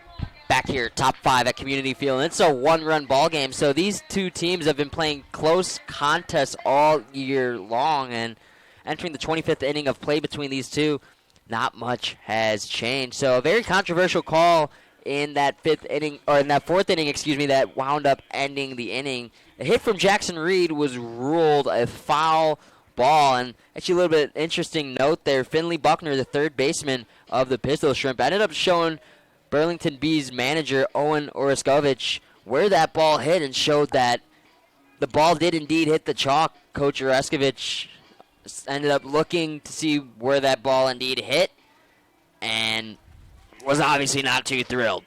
Yeah, Owen Oreskovich, he's a very, very good manager, like you said, and to be maybe feels a little disrespected. Could be more fuel to the fire here for Burlington, who lost a nail-biter last night, trying to bounce back here, but still trail a run. See how that Burlington offense responds to this. But first, Bobby Helt back out for a second inning of work. Now we'll go against the red-hot bat, Tyler Dorsch for the first time. This is a matchup I'm really looking forward to, Sam. Heart of the lineup coming up here for this Pistol Shrimp offense, and it's 2-3-4 here early on. Tough test in the second inning of work for Helt, so we'll see how he responds here. Fires in a low pitch called for a ball, so quickly in a 2-0 hole on a guy who walked him 4 pitches last at bat. Tyler Dorsch, a senior at Concordia University, and he's just showing off his experience here. Very nonchalant approach at the plate as he takes another pitch. Takes a slider, was not even close at offering at that pitch, and good pitch from Helt to get the call strike. So 2-1, and guy you don't want to walk because of the speed. Yeah, leads the currently leading the Prospect League in stolen bases. A good bounce-back pitch there from Held. But like I said, this has pretty much been the best reliever for the Burlington Bees so far. And Held, you could debate Joe Evans, too, going against one of the best batters in the league. This is a great matchup, Sam. That ball's grounded by Dorsch into left field for a base hit. So after going down 2-0, works him back even in the count, but Dorsch doing what he does best, gets his second hit of the ball game. Yeah, it was a good bounce back there from Held. It's unfortunate he couldn't get the final blow after throwing 2 balls to open up the at-bat. Now we'll see what Held can do. Did a good job stranding runners in the last inning despite some fielding mishaps. I'd be curious to see what he can do here, Sam. Needwood's at the dish, who grounded into a double play. Obviously, Held got a big double ground out in the last inning. Could not get the double play, but it was a big ground ball up the middle, and exactly what Held's looking for again here. Very Tyler Dorsch-esque stat line so far. He's 2 for 2 with a walk and a stolen base, Sam. You can't ask for much more this season. He's been one of the red-hot, or you could say orange-hot bats for this Illinois Valley squad and in the Prospect League, too. First baseman Needwoods at the dish, takes the first pitch. Called for a ball.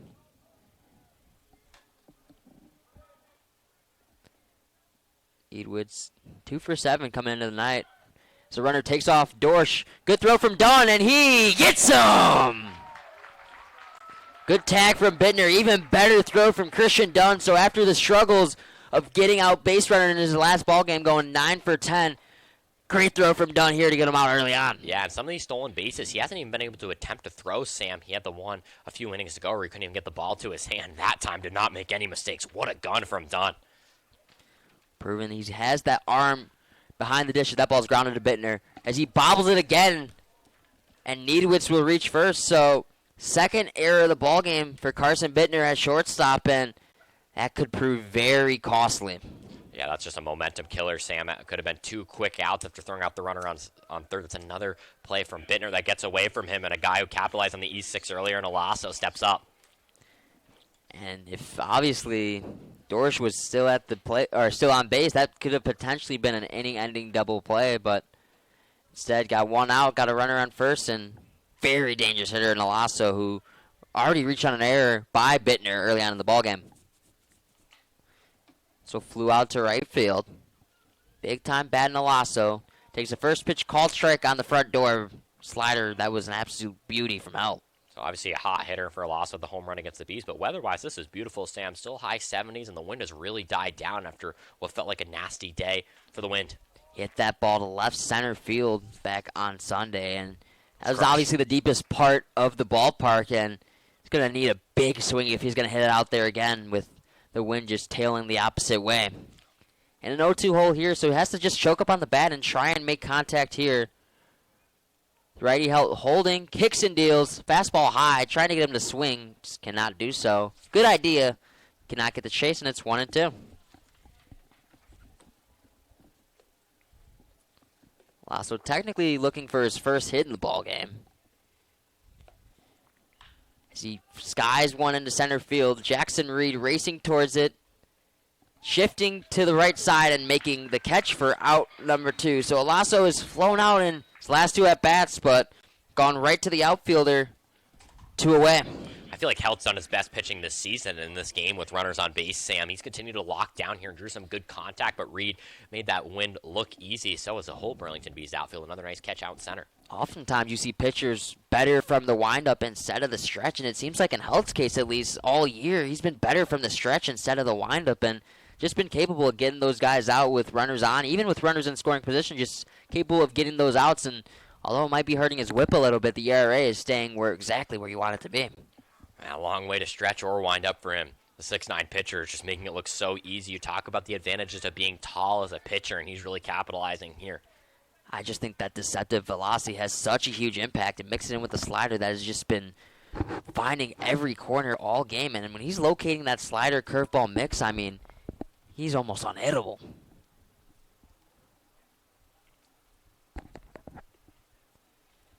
1-1 pitch from Held. Kicks and deals. That ball's grounded. Going to be a tough play for Plummer. Dives. Cannot get past.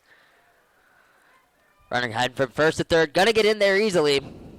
So Ducks on the pond. 2 away in a big spot for Held to get a tough out of Nicolaus. Yeah, and you feel like it's just a matter of time for Illinois Valley to finally capitalize on one of these rallies. Coming into this inning, have already stranded 4 on base. Now up 8 hits, runners on the corners, and they've really got to bring home some runs here if they want to blow this ball game potentially open right now. Excuse me, Nicolaus with the base hit right there. His third of the ball game, all singles. So, a guy who's just been an absolute threat at the plate, hitting in the 5-hole.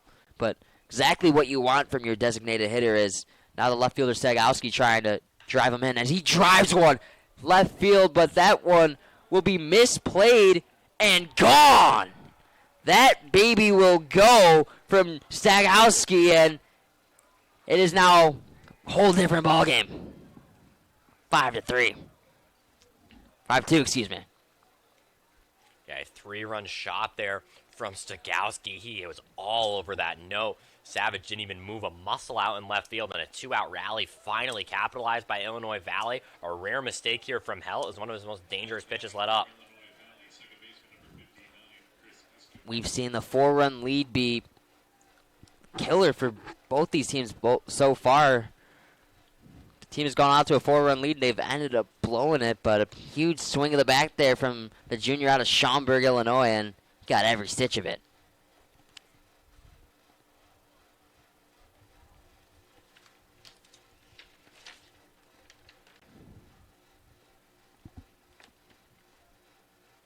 Called strike on Esquivel. Struck out last inning for Helt. Really facing his first adversity all year, so trying to get out of it.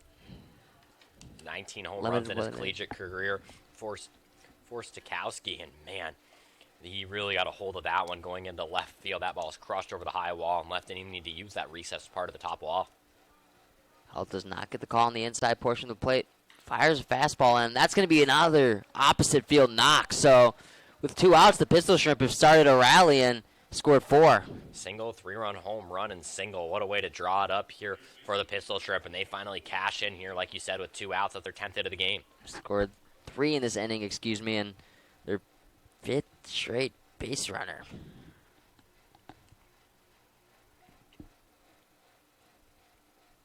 So Don going to make the mature call here for the young catcher and take this one in and talk it over. Jackson Rooker also over there to discuss, just trying to calm down the very experienced pitcher here in the Prospect League.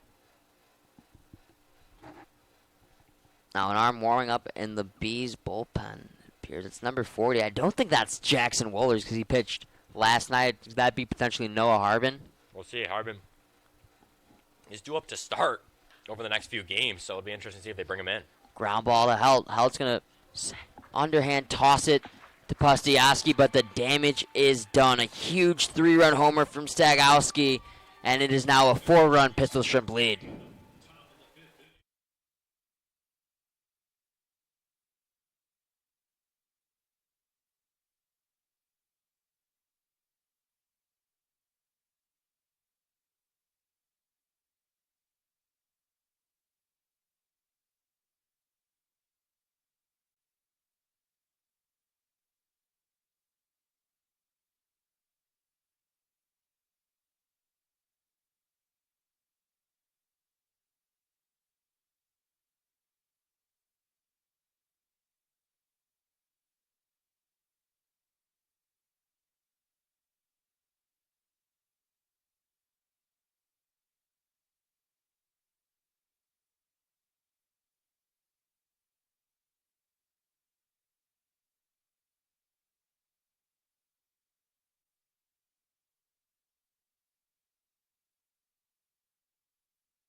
Back here in Burlington, Iowa, Sam Egan alongside Liam Sample as we are halfway home, and Pistol Shrimp, at least so far, leading after the first half. 6-2 here, heading bottom 5, and a 3-run top half for the Pistol Shrimp is the difference. His first pitch gets away from Solis, entering his 5th inning of work, and it's a hit by pitch. Bittner will take first. Yeah, while the Bees' bullpen struggles continue, Sam, it's Solis. Nobody's even up right now currently in the Illinois Valley bullpen, and that'll actually prompt somebody up with the hit by pitch. He is just going length here. A very unsuspected person. Not my bingo card for him to see this much length. It's Kyler Miratello who's jogging out to the Pistol Shrimp bullpen, but we'll see how long it is before Solis' day is done and Miratello's day begins.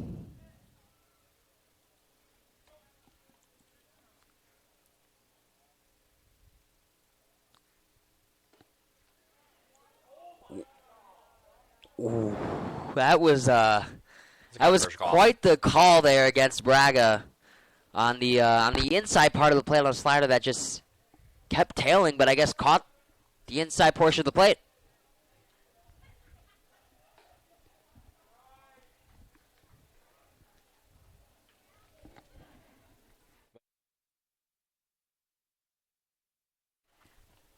It's a runner on first here in the 1-2 count.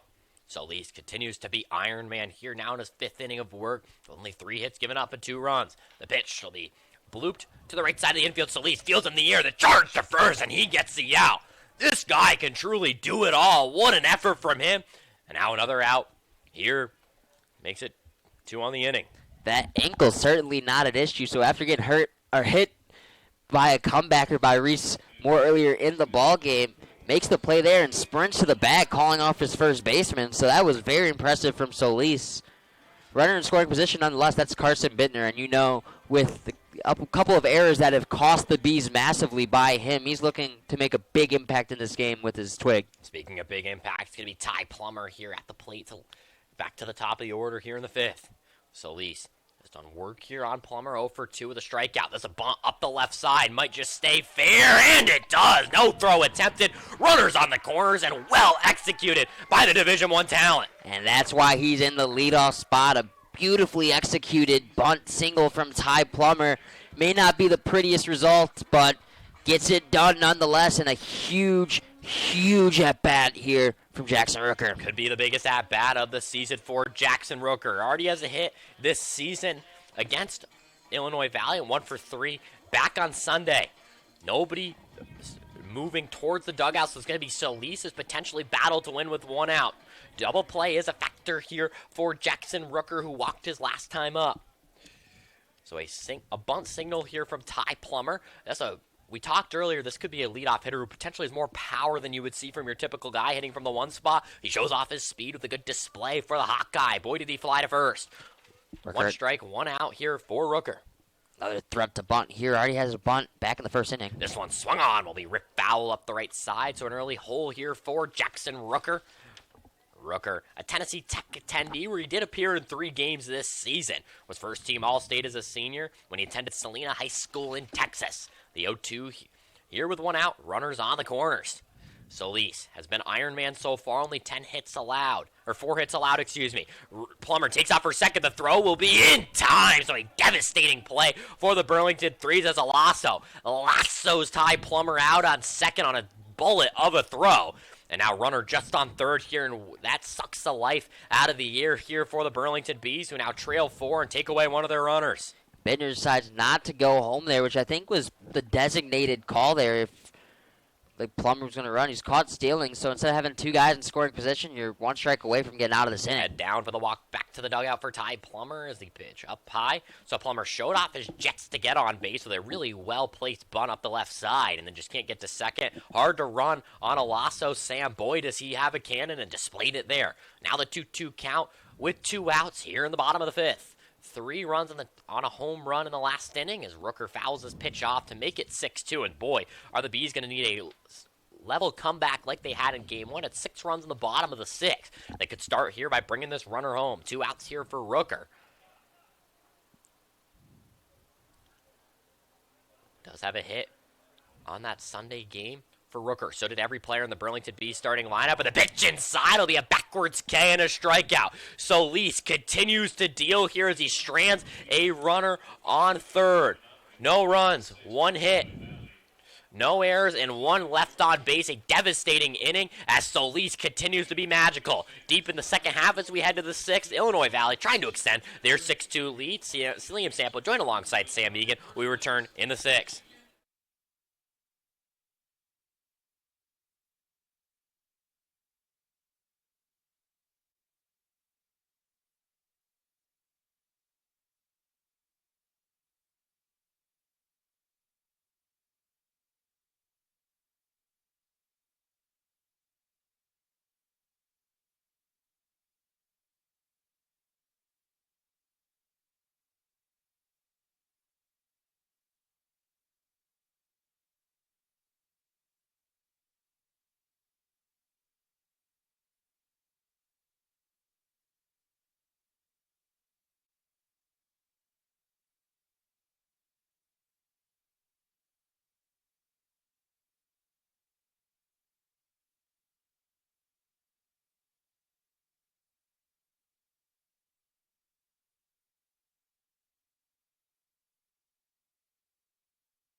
Back here in Burlington, Iowa, Sam Egan alongside Liam Sample on a beautiful night here at Community Field.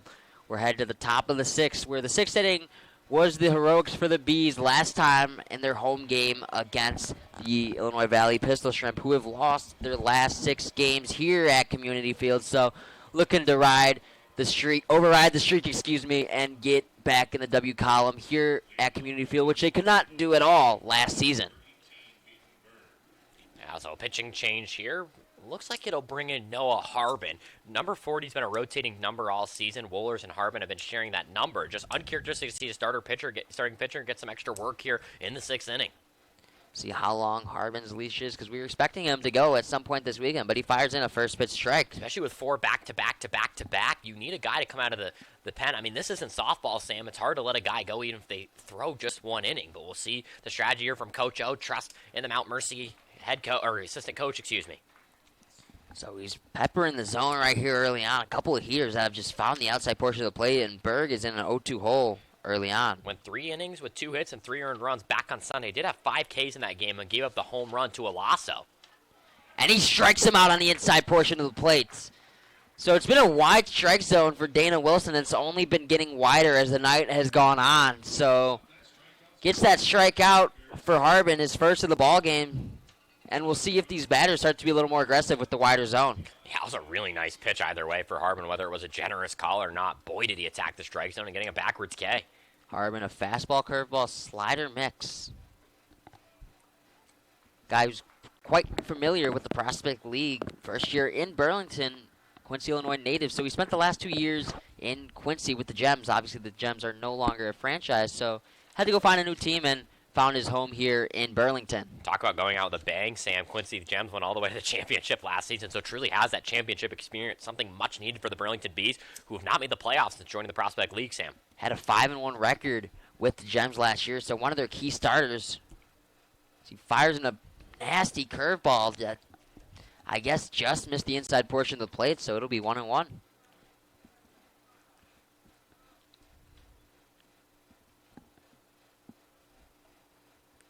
Pitch from Harbin, fires in, fouled off by Gibson, and he's been doing a good job of just fouling pitches off all night and waiting for the right pitch to come and just making contact. Well, he did strike out the last time, did have the single and the deep fly out his second time up. He's getting back to ball here and now trying to do it against a new pitcher. A lot of long at-bats for Gibson so far in this ballgame, which may not show up in the stat sheet, but it's a huge reason why starter only went 3 innings. Yeah, one straight or one at bat, 1 K here for Harbin. We'll see if he can bounce back here in the 1-2. Bees already on their 3rd pitcher before Pistol Shrimp have gone to the bullpen. I mean, the bullpen was the problem last night. Wohlers went 5 shutout innings, Sam, and then after that, it was the bullpen who kind of blew it up and gave up 8 total runs to that Pistol Shrimp team who were en route to victory. Bullpen's already given up 3 so far tonight. And the pitch, skied foul. Not sure how to categorize that pitch from Harbin. It's kind of it looked like 2 different kinds of off speeds. Quickly dropped down into the strike zone and drew the swing from Gibson here, doing what he does best. fouling off pitches. I think that might be a bit of a slur for him think so, because too. it has that downward movement and then also has the horizontal break as well. So great pitch from Harbin, at least so far, and he's been able to utilize it on the left-handed Gibson. Fly ball skied to left center field. This might find a gap, and it does. Gibson with the wheels rounding second, and he's going to stay there with a 2-out double. Yeah, the extra base hits today have been devastating so far. They didn't have any through the first 4 innings. Now a home run and a deep double here from Gibson. And, man, is he having a good day so far. Single, double, and a deep fly out. Obviously in the 6th inning, so may not get the at-bat, so technically he's halfway to the cycle. I mean, he's going to have to move, right? So do these Illinois bats. Going to take a little bit more trips through the order, if that's even a possibility, but here's a guy who can easily extend the inning in Tyler Dorsch. This is one of the hardest at-bats, hardest matchups in the Prospect League currently, Sam. You're going against the guy who leads the league in stolen bases entering today's game, and then one of the top guys in RBIs, too. This is just a nightmare for any pitcher, and Harbin getting his first time against one of those top players who dons orange. 1 for 2 in his stolen base attempts so far this season, or in this ball game, excuse me, so definitely a threat to go, but a good throw from Dunn got him in his last go-around. I know he's had a couple pass balls, but this has been a big bounce-back effort behind the dish for Dunn, who had a really tough game against O'Fallon his first time back. And with how well Nick Mayer's been at the plate, Sam, Dunn's kind of fighting for that spot with his defensive ability. Potentially some first-game jitters from Dunn, but he seemed to lock in here after. Pitch from Harbin's grounded right back to him, and he makes the play. 2 outs, and that's always a scary play, so a great play from Harbin to just react and get his glove on it to not only get the out, but protect himself and his body, because we saw that go off Solis earlier, but that might have made Solis a better pitcher. Yeah, really, really liked that play from Harbin, but that's the first time anyone's able to get Dorsch out, Sam, so far in this game. He's had single, walk, single, and so Harbin's the one to do it. Now he's got to get one more to get out of this jam. Huge out, and here's Needwitz, who reached on an error that sparked that rally and a 3-run homer for the Pistol Shrimp last inning. There's 1 out, nobody on base after the caught stealing when he reached on the error. If he didn't reach, that inning would have been over. It's at a 3 spot and a 4-run lead for the Pistol Shrimp here in the top of the 6th. 11 hits here from Illinois Valley. They've been one of the best hitting teams in the Prospect League so far this season. Have seen the 3rd most at-bats and the 1st most hits, and they're just flexing their muscles here with 73 hits entering today, and then tack on 11 more. They're not even 6 innings. Or through 6 innings, excuse me. Great slider there from Harbin on the high part of the plate, but good enough to fool Needwitz, and it's a 1-2, and really any part of the plate is open here, so I'm expecting an inside fastball. What do you think here, Liam? I agree. That might have been a slurve, Sam, and I think he might go to it again. I wouldn't be surprised. It continues to work here. It's such a decisive pitch. 1-2 pitch from Harbin. Goes high and outside with that fastball. Does not get the call, and it'll be 2-2. So like you mentioned, 11 hits for the Pistol Shrimp, only 4 for the Bees, and 5 errors combined between both teams, 2 for the Shrimp and 3 for the Bees. 2-2 from Harbin now. Goes with that slurve, trying to backdoor Needwitz, and nice catch from the fan. Great catch there from the fan in the last row. So that's why you sit there, is came right to him, and a little bit unexpecting of it, but made a great play nonetheless by big Bees fan. So 2-2 here to Needwitz after great catch by the fan, and Bees defense looking for a big catch to get out of this inning. With the Bees being founded in 1889, you have a ton of fans who have been around here forever, Sam, and a lot of new generation of Bees fans being spawned here. We know the transition to the Prospect League in the last few seasons, but it's been well embraced by this Burlington community, and good to see some fans getting involved with at least the play at the plate. 2-2 balls, 2 strikes, 2 outs, and it's a pitch on the inside from Harbin. A really nice play there from Dunn. Despite those pass balls, he continues to make a lot of good plays, and one that was tough, really easy there. I don't know if he expected the pitch necessarily to break that much to the inside, but still made the play nearly on the side of his torso. Great at-bat from Needwitz to go 1-2 to 3-2, but he swings and misses. The ball gets away from Dunn. This is going to be a race to first base. Dunn throws. Pustiowski gets the catch, and he's out of the inning. So a little bit of scares, but no more runs allowed by the Bees as Harbin goes not 1-2-3, but gets 3 outs without allowing a run, which has been rare for this Bees defense today, and they need their offense to get back in it.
Anthony Solis out for a sixth inning of work. So the pitch count in the Prospect League is 95, and Solis only 16 pitches away from reaching his cap. However, the guy who was at a 13.50 ERA coming into the day, the 0-1 record, only 2 innings pitched and 2 outings, is about to maybe get through 6 innings of work, and at least right now on pace for the win. Yeah, this is Sam. I mean, let's be honest with ourselves. We talked about opener here before this game started. Now he is out for a 6th inning of work, and he hasn't. For going out for the 6th, not being that close to the pitch count is such a testament to his efficiency here. You wouldn't expect this at all from Solis. Love the trusting of the staff. Try and use him as a closer. Now throw him in as a starter just 4 days later, and boy is he dealing, Sam. Definitely a massive surprise to both you and me, but having to deal with the heart of this Bees lineup, but hasn't given him any trouble so far, other than Reese Moore, who is 2 for 2 in this ball game, but 4 and 5 has not given him any issues. So we'll see what Reese Moore does after he had a little comeback in his last time up. Yeah, John Jacomick, you said it before the game, one of, if not the most experienced coaches in the Prospect League. Played a variety of sports, including football at Dartmouth in his collegiate career, and now just flexing his coaching muscles here. Looks at the young Coach O and says, look what I got. Moore in a 1-2 hole. The 6th inning has been huge for the Bees so far, but Moore goes down swinging to start it off.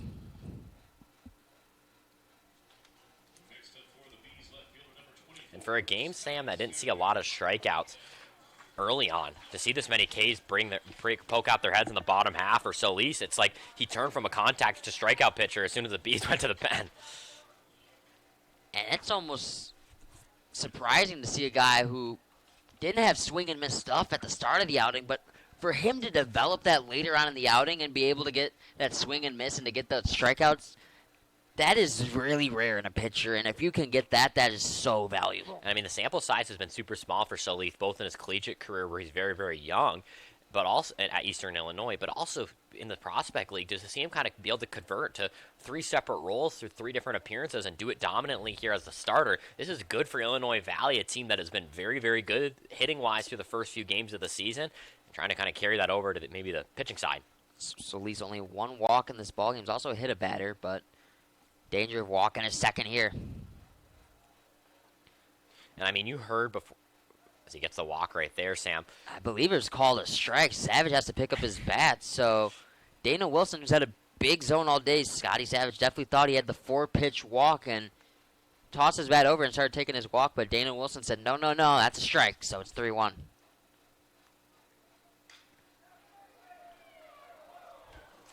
So after the automatic take on 3-0 from Savage, he lines one to first base, and fortunately for Savage, just couldn't get enough contact on it. Just a little bit of too much weak contact and 2 quick outs early on in the 6th inning.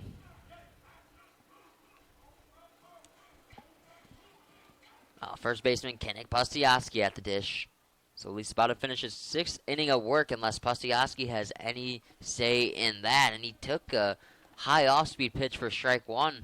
And with the high-scoring affairs that these 2 teams have had, that's 2 really high-scoring games in the last 3 games. It's a big cut there from Pustiowski for Illinois Valley. To have this Solis game come in, it really just allows the bullpen time to rest, which you really do need in this league where you play so many games in a short amount of time. Big 2-strike count on Pustiowski. He already has 7 strikeouts on the year, and he takes pitch there, and it's 1-2. Yeah, Pustiowski did not get any sample size this season at Tennessee Tech. Did have the home run, like you said, for his only hit of the season, and he's just trying to lock back in now in the 1-2 count. And he swings and misses. Solis with one of the best outings the Prospect League has seen all year. 6 innings, only 2 runs allowed with 4 hits. A walk and a hit by a pitch mix in there as well, but he's been nothing short of excellent, and that'll probably be his day as he gets a nice little handshake from his manager, Jakovic.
So today is set Throwback Thursday, 70 Disco, and Diamond Day here at Community Field. And part of the sixth inning shenanigans was Preston Kaufman with the dance off against the young Emily over on the third base side. And Kaufman bested in that, and so has the Burlington Bees bats and bullpen. 11 hits let up 6 runs as they're down 6-2, and only 4 hits against Solis, who was not expected to be a starter, comes in, starts, and dominates this Burlington Bees staff. You said one of the best outings in the Prospect League so far this season. You rarely see anyone go 6 innings, and boy did Solis do it. What a performance from him if that's the end of his day. And now his bats trying to extend. What's been a really productive last few innings for them. Had the 3 runs in the top of the top of the 5th. That was Stagowski who stuck the home run, his first of the season. And now it'll be the cleanup hitter in Olaso as Stagowski due up for the first time since the homer, his last batter of the inning. Noah Harbin came in the last inning, gave up a deep double. But besides that, he picked up 2 strikeouts, so it was pretty effortless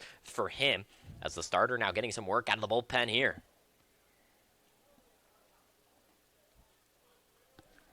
Good pitch there, cannot get the call, and Bees fans show their frustration with Dana Wilson, the home plate umpire, as they have all night. Inconsistent zone for Dana. Now the pitch from Harbin. Off speed, works on the inside of the plate, and the count now to 3-0 here. Harbin has not been down in too many counts today, but a pretty aggressive strike thrower as the theme continues here. Harbin also wearing number 40. Number 40 had the best start yesterday, but that was Wohlers. That's a pitch on the outside and a 4-pitch walk here from Olaso. We'll put a runner on the bases. Leadoff walks are killer, and the saying goes, if you walk the leadoff guy, he always scores. So we'll see if that is indeed the case here with Olaso as leadoff walks aboard. So that'll bring up Nick Loudis, the DH today. He's 3 for 3 with 3 singles. As Illinois Valley, who's played 2 tight games against the Bees, now just flexing their most hits in the league, entering today's game muscles. The pitch here from Harbin here worked inside, his first strike of the inning, and boy, was that a good pitch, Sam. Great pitch there on the outside to get a key first strike here, and we'll see. Go text the inside now, or tries to go outside again. 6-2 game of the Lasso on first. Another inside pitch, and that one called strike that time. So Harbin throws 2 pitches to the near same spot, but gets 1 strike call and 1 ball call here. And on the righty bat in Nicolaudis. DH today, 3 hits, all on singles. Off speed, worked inside, and a good huck there keeps the bat alive as a foul ball. 3 errors here from the Bees, 2 from the visitors, and the Illinois Valley Pistol Shrimp. Liam Sample joined alongside Sam Megan. Thank you for joining us here. Pretty action-packed night in sports. Obviously, the College World Series, Game 2 going on that for softball, Oklahoma and Texas, and then having the NBA Finals starting tonight, too, alongside a pretty full slate in the MLB, and one of the Prospect League 2 with 10 games. Now the 0-2 here, the runner on. Harbin deals that one, blocked on the inside by Dunn. Will make it 1-2. He's played really well behind the plate here, and good to see some defensive stability for this Burlington Bees staff, who is desperately needed at the catcher position. A 1-2 pitch expected zone. As Harbin at the top of the zone, and a late back strike 3 call for the backwards K. Nicolaudis can't believe it, but it's Mr. 3-run home run coming up, and Joseph Stagowski playing in left field here.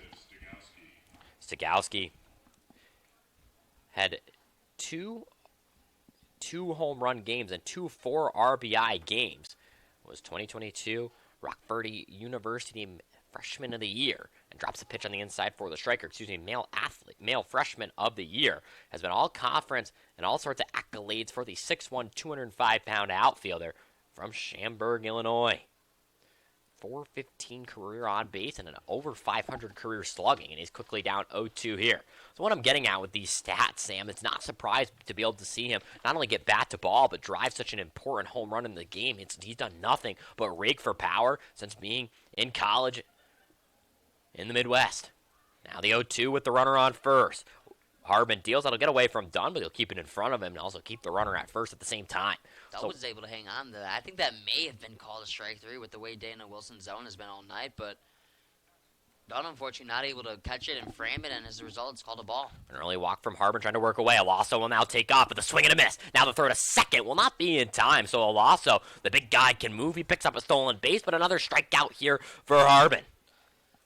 So oftentimes you see a stolen base is either on the pitcher or on the catcher. And it seems, at least with the pass balls and whatnot, early on for Christian Dunn. Stolen bases were on him, and that one right there was not on him. Not at all. Noah Harbin had not been paying any attention to Alasso all that bad, and Alasso took a big lead and big jump in the last 2 pitches and decided that Harbin wasn't going to look at him, so takes the easy base. Runner in scoring position here as Esquivel hits this one hard into left. Savage is there, will make the play on the lawn drive. So after an early walk, 3 registered here from Harbin, gives Community Field a bit of life. Score 6-2 here as the Bees running out of outs, and we'll see if they could do it in the bottom of the 7th. We head to the stretch here at Community Field.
So after a master class of a start from Solis, 6-inning pitch, no earned runs with 4 hits and 6 strikeouts, they're going to turn it over to a young pitcher in number 40, Kyler Miratello. The attendee of University of Hawaii appeared in just 1 game with 1 start this season. 4 hits, 4 earned runs, all of which were earned. Was the number 2 overall prospect in South Dakota, comes from Sioux Falls. Has an 88.4 max fastball, a changeup, and a slider. So it's going to be Miratello, who has struggled in his 1 appearance this season, to come in and try to pick up right where Solis left off. Passes the stretch here in the bottom of the 7th. Thank you for tuning in. Sam, I know you got an update there on the NBA Finals. What you got for a score over in Boston? Yeah, Celtics are they are in front so far, and it appears that my prediction, at least so far, that Boston may just run away with the series is proving correct. 58-33 as we head towards the half. Another runner left on base in the last inning.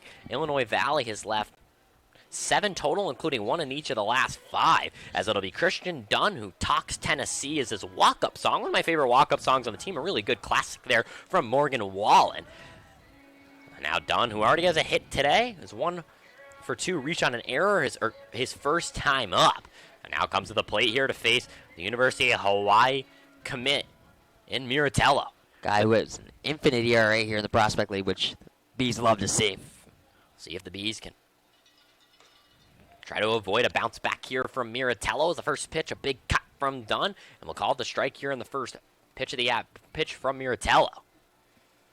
3-pitch combo here, changeup, slider, and a fastball that touches nearly 90. Went to that fastball the first time. Now here's the 0-1 from Miratello. Swing and a miss, the 0-2. What a way to come out of the pen. He's had a lot of innings to warm up for this. Solis went for length, and now he's just gunning and running. He's been warming up since the 4th inning. He's just been firing in fastballs at Dunn to start off, and Dunn has just not been able to catch up. 6-2 Illinois Valley leader. Another divisional matchup. The Bees looking to avoid falling 3 games below 500. As the 1-2 here. Miratello with a 3rd straight high fastball, and Dunn finally able to lay it off. So takes his first pitch of the at bat, and it's 1-2. Reach both times today. Sun's starting to set here at Community Field. The lights have been turned on. As pitch outside from 0-2 to 2-2 after that early 2 convincing fastballs from Miratello. So just the 2nd appearance of the year, gave up 4 earned runs in less than an inning of work. His first time for Miratello. Like Sam said, an infinite ERA for the young South Dakota native. Now the 2-2. Swing and a miss. Strike three. Run it up high in the zone for Miratello, and he picks up the K. That's the first time Christian Dunn hasn't reached today. And the third strikeout in the last 4 at-batters for the Burlington Bees. We'll bring up Jackson Reed here. Has an RBI, but also has hit into a double play. But is really 0 for 2 at the plate here for Reed. There's only fastballs on that at-bat for Miratello. He's just been throwing it by these B hitters. And interesting note on Miratello, he was fouled at a perfect game tournament here in Iowa, and that was where a Hawaii scout, found him and eventually threw him his offer, and that's why he's at the University of Hawaii where he is today. Number 2 overall in South Dakota. Good note from you. Having a career in Iowa, I'm sure it's nice for him to come back and pitch here, just pitching across the river and at the Valley. That's a count 1-1.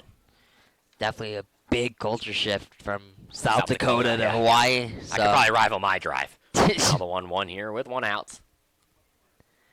No way to fly to Hawaii, obviously. That's a swing and a or miss drive, right there. excuse me. I mean, I guess he's really seeing all sides of the country, Sam. And I don't know about you. There's not many other states I'd rather spend my collegiate career in Hawaii. When I saw Cooper Donlin in the Hawaii Pacific Squad, that was the first question I asked him. What's it like having your college career in Hawaii? And they all only had good things to say. And how can you not? What a beautiful state it is. The 1-2, that pitch will be outside. Good take here from Reed. He also spends his collegiate career in a very warm state. That is Arizona, where he attends Chandler Gilbert Community College. Reed does have an RBI today, only 1 of 2 Bs to register a ribby. That came back in the second inning. Bees have not scored since the third. A pitch on the inside will be called a delayed strike 3 call. Reed can't believe it, but it's back-to-back Ks. That time backwards to open up the bottom of the 7th here. Man, are these pitchers dealing for Illinois Valley. Second time that inside pitch has been called a strike, and although these B hitters do not like the calls, they have to understand that it's been called all day, so at this point you have to just be swinging the bat because you're running out of outs. And it's, as much as the Bees are frustrated here with only 4 hits and trailing 4 runs, Sam, it's been benefiting them too, whether we want to admit it or not. Now, the first pitch here that Carson Bittner sees will be popped up at foul territory. It's going to be a long run for the first baseman. It'll be just out of his reach, so Nedved came all the way over and caught that one near the plate in the bullpen on the right side, but couldn't get his glove on it in time, and the count now to 0-1 here for Bittner, who remains alive. Hit by a pitch, but it grounded out his first time up. That was back and ended the 6th inning. He's in danger of falling to 2-5 if this result holds. And obviously a huge homestand for them, obviously early on in the season. Every game matters in the Prospect League, and this is probably a homestand where you wanted them to take 3 or 4. Obviously, Jackson has been a big surprise, probably the biggest in the Prospect League, of course, so far this season, so looking forward to seeing them tomorrow. Yeah, quite a bit of a long ride for Jackson as they come to Burlington tomorrow for a 2-game set, so they'll get to see Iowa too, as many of these players do for the first time. Then they'll finish in a divisional battle against Clinton. Like you said, taking 3 of 4 could be crucial here for the Burlington Bees. As this ball will just bounce up and down past Lasso's glove. Nobody's on base, so it won't really matter. So the count now to 2-1 here for Miratello. Man, is he throwing strikes. So today, Sam, if Miratello is able to get out of this has been just unbelievable coaching from head coach John Jacomick. He's so experienced, but getting 2 guys who have struggled this season to potentially have their best appearances of the year, definitely for Solis, and now Miratello trying to get to his first inning of the season without letting up a run. The pitch swung on here from Bittner. Looked like he will do that. Nedved will track into foul territory near the Illinois Valley dugout. He will make the play. 3 up, 3 down for the University of Hawaii commit. Sends us to the 8th inning. 6-2 still the score here. The Bees running out of outs and trying to hold it at 4 runs when we return.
Back here at Burlington, Iowa Community Field, Bees and Pistol Shrimp are in a good contest here so far. 6-2 here, heading to the top half of the 8th inning. Of course, the leads have not been a comfortable sign for both teams, as both teams have blown a 4-run lead in each contest between one another. And also an interesting note, in 3 of the 5 losses that the Pistol Shrimp had last year here in Burlington, they all had leads of 4+ runs or more and just were unable to seal the deal. So bullpen looked good coming out after that first inning, so we'll see how they do. And a new arm at work for the Burlington Bees after Noah Harbin was just absolutely gross for this Bees bullpen. So came out of the bullpen and shut out in 2 innings, 4 strikeouts, and able to at least keep the game where it's at right now and keep the Bees in the ballgame. And we'll see if now Eric Kiewit can do the same.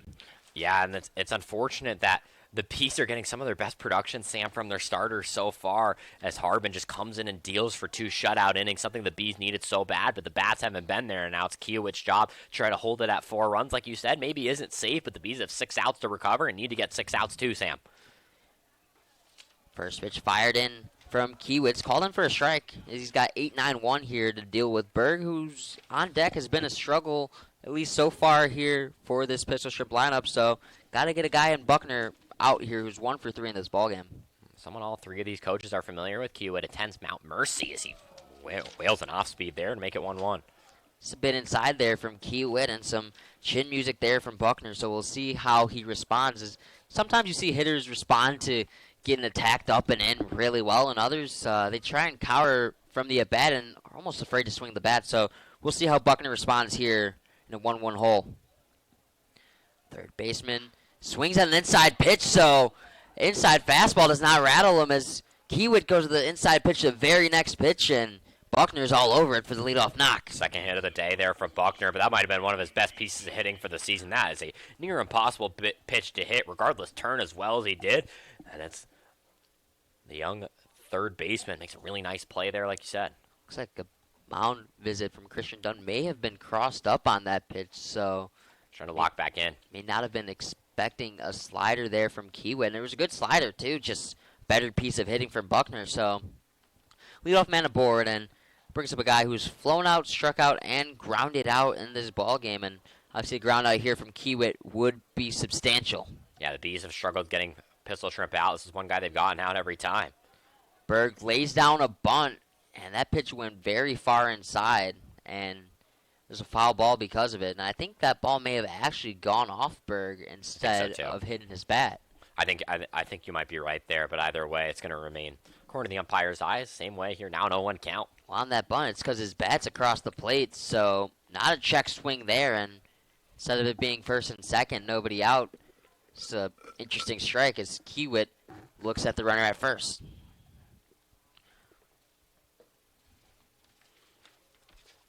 We've seen that have an effect on the Bees, and that throw over to first already cost the Bees a run in this ball game, but it's not the difference, at least solely the difference in this ball game, at least so far. I think the difference, Sam, is that 3-run shot back in the 5th inning from Stokowski. Since then, the Bees' bats have gone cold. They've gone 2 innings without a hit.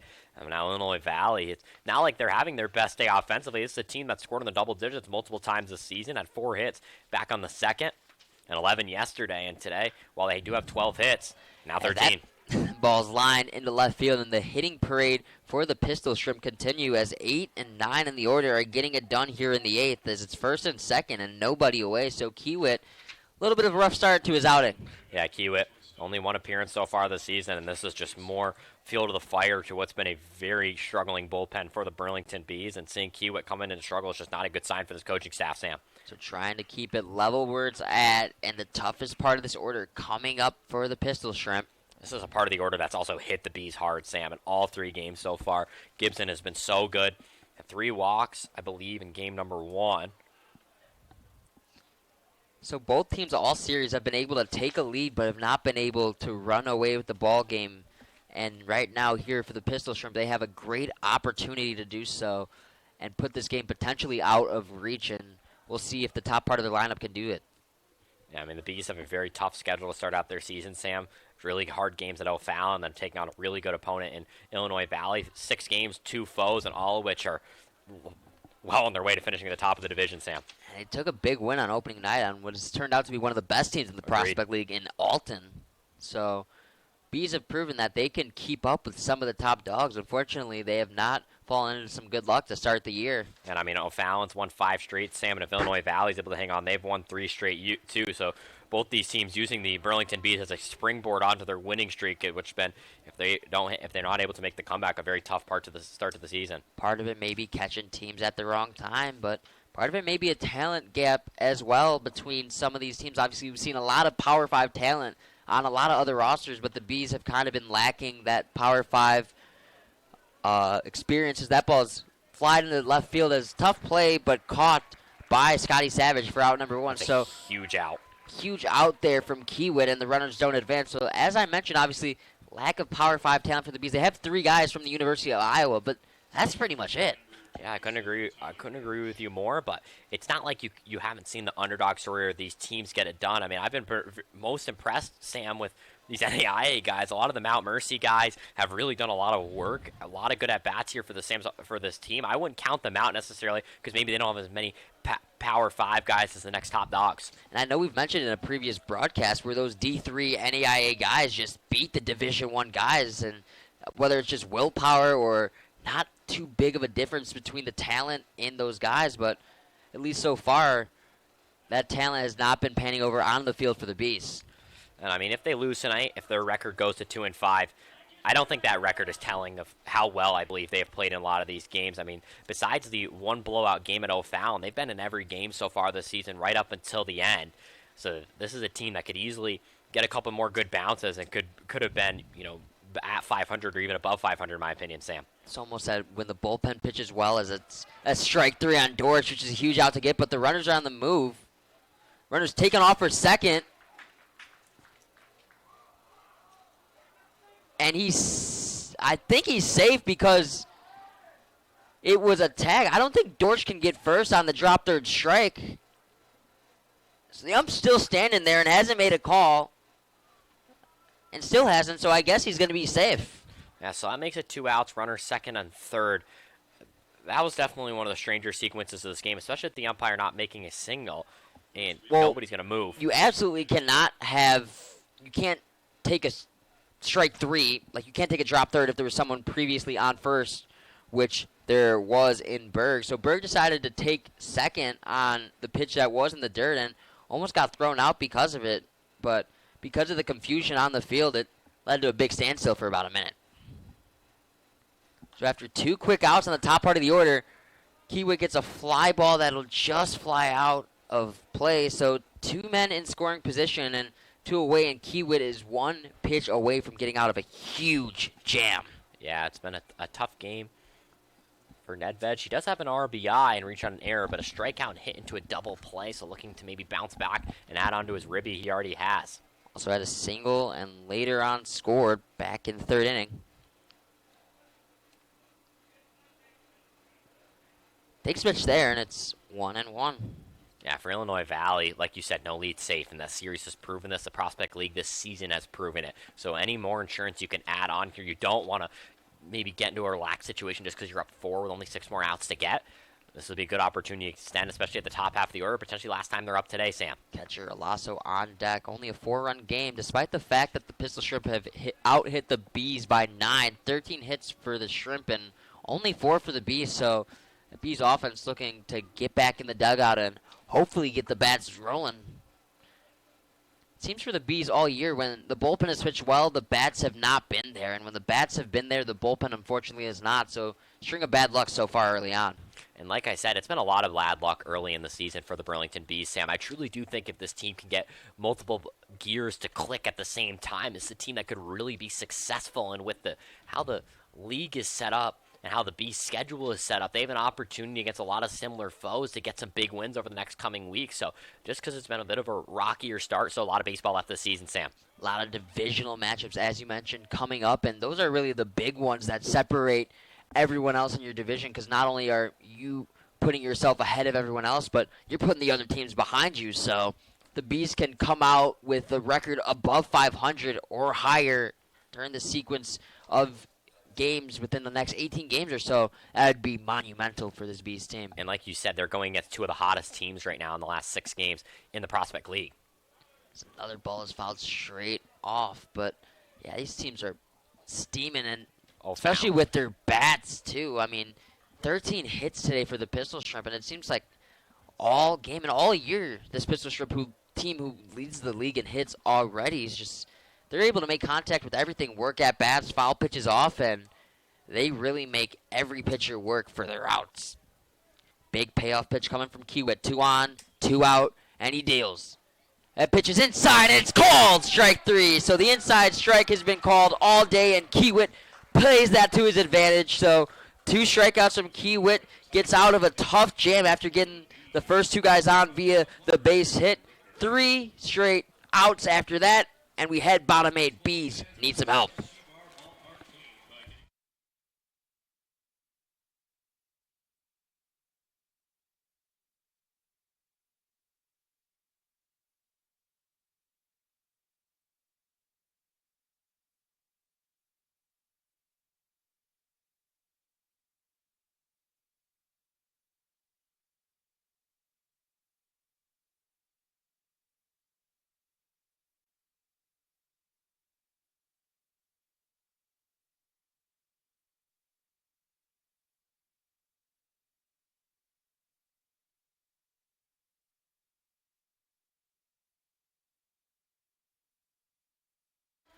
Back here at Burlington, Iowa, Big game here for both these squads. 6-2 heading to the bottom of the 8th. 9-1-2 coming up for the Bees, and a game that really could be much, much worse for this Bees team. Liam, you got more on that? Yeah, when I look down at my score sheet, I'm just blown away by the runners left on base, Sam. They have left runners on the base in every inning since the 3rd, and that includes 7 in the last, or in every inning, 7, total since the 3rd inning. So the runners left on base curse with 13 hits and only 6 runs is hurting Illinois Valley. Lucky for them, this 2-pitch combo of Solis and now this pitcher who's now in his 2nd inning in Moratello has really done work to not make that curse feel as brutal as it's been, Sam. The South Dakotan out for his 2nd inning of work. And a guy who had an infinite ERA in his first outing has just been hammering fastballs, and this Bees offense has not been able to catch up. So we'll see if he continues to pepper the zone with fastballs, and now, if he's able to just get these Bees out or some damage done. And with the top of the order potentially due up for the last time, Sam, you really got to be able to hit this fastball here. I would hope, and I'm sure there was a conversation about how many fastballs he was throwing. It's the first time that the Burlington Bees have seen this guy ever, and only the 2nd time that any team has seen him this season, Sam. Braga takes the first pitch, called for a ball, a little high there, according to Dana. 0 for 2 here for Braga in 2 appearances today. It's the guy fighting to kind of stay in the roster. So leading a big at-bat here. Same pitch a little lower for Miratello and gets the call there. So good job of Miratello to continually attack the zone, and knew where he missed his spot and attacked a little lower. So 1-1 on Braga. Takes the pitch. That one's a little farther outside, and it's 2-1. Only 4 hits here for the Burlington Bees. We've seen these bats have some really memorable performances this season. They're going to need another one here if they want to get back into this game. Miratello attacking heavy outside fastball to start off here on Braga. So we'll see if he continues that approach here. This one is high, but at the middle portion of the plate, and Braga just unable to catch up. Yeah, that fastball in high school was around 88 miles an hour, topped out at around 89, Sam, but it's got some serious movement on it, and there it was again on Braga, and these guys are just taking cuts at it, and nobody's been able to strike it. A little more of a cutter there and a Bayou fastball to Braga. 2-2 takes inside, and that one's been a dangerous pitch all night, and staying behind the dish, we don't know if that one's going to be called a ball or a strike, but thankfully for Braga, does not get called out looking. So that fastball there, Sam, went from left to right, and the right, like the last one you said, was more of a cutter, so he's moving this fastball all over the place. Tacks inside, and that's ball 4. So that fastball that he's been going with, he's got a little bit of fastball, 3 different forms of a fastball for this guy in Miratello. He's got a cutter, a 4-seam, and then the 2-seam. So it breaks in 3 different directions, which fools this hitter. But he hasn't really developed an off-speed that is a put-away pitch, per se. So he pitches to a lot of contact, and sometimes if that fastball is just uncontrollable, it leads to a walk as it did right there. And so for Burlington, they've only left 3 runners on base, only have 4 hits here. This base runner is obviously the most important of the game, and now an opportunity for more here. As the ball gets away from the catcher, Alasso.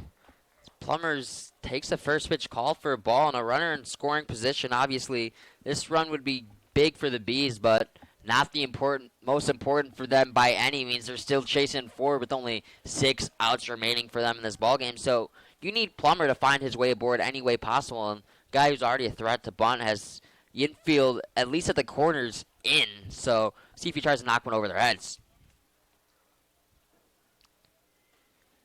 He's trying to knock one over everyone's heads. It's a high. Looks like that may have been a changeup there, which is the first time we've seen that all night. And Plummer's just a bit out front of it. He has it, upper 70s for the changeup for Miratello in high school, and there it is there, poking its head out. Goes with the slider there, trying to backdoor Plummer. So after going all fastballs in that first at-bat, he's going with the off-speed predominantly early on here to the left-hander in Plummer. 2-1 count for Miratello. Big pitch here coming up. Fires in a changeup that broke down, but was a little bit too far inside, and it's 3-1. Plummer was shaking his head after that pitch. I'm not sure if he thought it was going to get called strike or maybe one he wanted to hit, but either way, to the 3-1 count here, this is arguably the most important pitch that the Bees have seen in this game, Sam. I think Plummer wants it. He saw a hanger, but just was not on the right part of the plate, so he couldn't do damage with it. 3-1 pitch to Plummer. He takes one on the outside, and that's ball 4. So back-to-back walks for Miratello. So the control has been an issue, and we'll see if Jakomich, after 2 quick walks, goes to his bullpen, and his bullpen, at least the last few games, not been the brightest. Yeah, we'll see what Jakomich does here. And after that lights-out start from Solis, this is a big conversation coming up, Sam, to see whether they're going to pull the young Hawaii attendee or go to the pen here. Jakomich really taking his time getting to the mound and letting himself and his arm think about the next batter in Rooker. 3 straight left-handers for the Bees in this part of the order, and they faced a right-handed pitcher, and so far today they have not had success against the right-handed arms. Of course, Solis pitched probably the best baseball game of his career, and as a result, has his team out on lifesteal cushion and is on pace for the win. So people are up now in that Illinois Valley bullpen. Sam, I don't think anyone was up before this, so they're kind of may have been stuck here with Miratello due to just getting someone up late. So he almost has to see this batter here unless they want to bring someone in on a dry run. Started getting him loose towards the end of the last at-bat, but really started picking it up with some efficiency within that mound visit. But Miratello still has another batter to face, and we'll see if he lets him go with a full at-bat or lets the new pitcher in, because the pitcher looks ready as the catcher stopped warming up. First pitch, ball on Rooker, so it's barely just been missing on the outside portion of the plate, but Miratello not being able to find the zone nonetheless in the South Dakotan, trying to find his groove. Before this inning, Rita the only walk of the game for the Bees. Rooker takes the pitch there on the outside. Looked like that may have been that same pitch that was called a ball in the previous pitch, but according to home plate umpire Dana Wilson, that one clipped the edge, and it's 1-1. One game against this team this season, Rooker worked 3 walks, and 3 games at Tennessee Tech, he worked 4. This will be a huge time for a walk, or even a good at-bat, Sam. Lays down a bunt and he pops it up and caught in the Bees dugout. Is that Preston Kaufman who made the play? He's just having a good time. Coming out and dancing in the 6th inning shenanigans. Now makes a play there. That's a big energy guy, and they're going to need his energy if they want to make a comeback here. Tying run now on deck, Sam. Pitcher wasn't exactly expecting that one in the dugout, but thankfully for Rooker, that bunt didn't end up in play, or else it could have been disastrous. And now with 2 strikes, needs a big swing of the bat. Strikeout, a walk, and a ground out for Rooker in his now 4th at bat. Takes a pitch high and outside. It's 2-2. That was a gutsy take, to say the least, Sam. You talk about a backwards K there. That could have sucked all the life out of it for the Burlington Bees, but he hangs on, and those eyes, like I said, judging by the statistics he's had this season. Rooker attempted to swing as our scoreboard goes off here.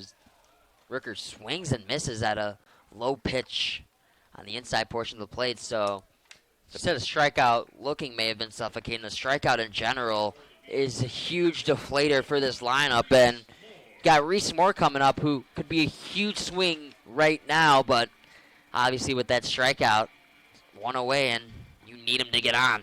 Running out of outs. More 2 hits yesterday, 2 hits today, including the last Burlington Bees RBI. Man, they could use a base hit here so far. I haven't had one, Sam, since the 5th inning.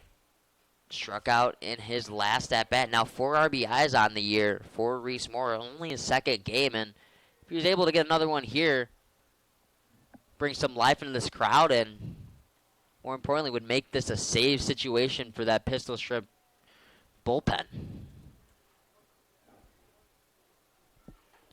Pitch is high from Miratello, so 2 walks in the inning already, and in a 2-0 hole here. And dangerous guy in Reese Moore at the dish. 5 home runs at Iowa this year, had 32 RBIs as well, so he's looking for his pitch to just drive in the gap.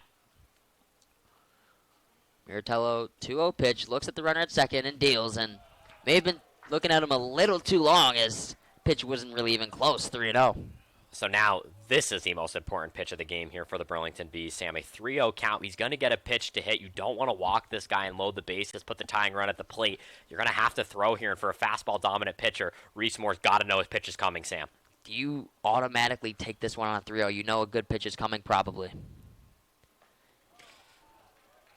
Does not take on 3-0. Does get the green light, and big swing there from Moore. Just couldn't get a piece on it. It's a great pitch there from Mortel. I love the call from Owen Taraskovic. You've got to be aggressive here. There's no point in trying to draw a walk. You need to get runs home, and a walk's not going to do it with one of your best hitters at the plate. 3-1 now as Moore lines one to first. Tough play over to second, and he gets away. That's going to score a run. Plummer gets into second. Tough play at first base for Ryan Needwitz. He tried going to second base, which would not have been a guaranteed out, but of course, with the way that ball was hit, first wasn't a guarantee either. Tried getting the only out he thought he could get. Instead, that ball spikes away and scores a run. So now this is a save situation, and tying run coming to the plate. Yeah, so now that might be it on the day for Moratello. That was a good bounce-back performance from him. It only gives up the 1 run on a controversial play. There has been ruled as an error, so it won't even be a hit there. The Bees stay at 4. Another RBI, second of the game for Reese Moore, and a pitching change here will send us to break.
Back here in Burlington, Iowa, and the Bees are buzzing, looking for more. It is a 3-run ball game, but the tying run for the Bees is stepping up to the dish, and that will be Scotty Savage. An interesting note on that last play. It was a tough play to first base, and it looked like it may have been ruled a hit, but because of the throwaway, it was indeed ruled an error. So that does not count as an RBI for Reese Moore, and obviously that goes against the batting average as well. So something you don't really like to see there is I definitely thought that may have been ruled a hit. Is that definitely looked like a 50-50 play, and no guaranteed out. I feel like that should result in a hit instead of an error, but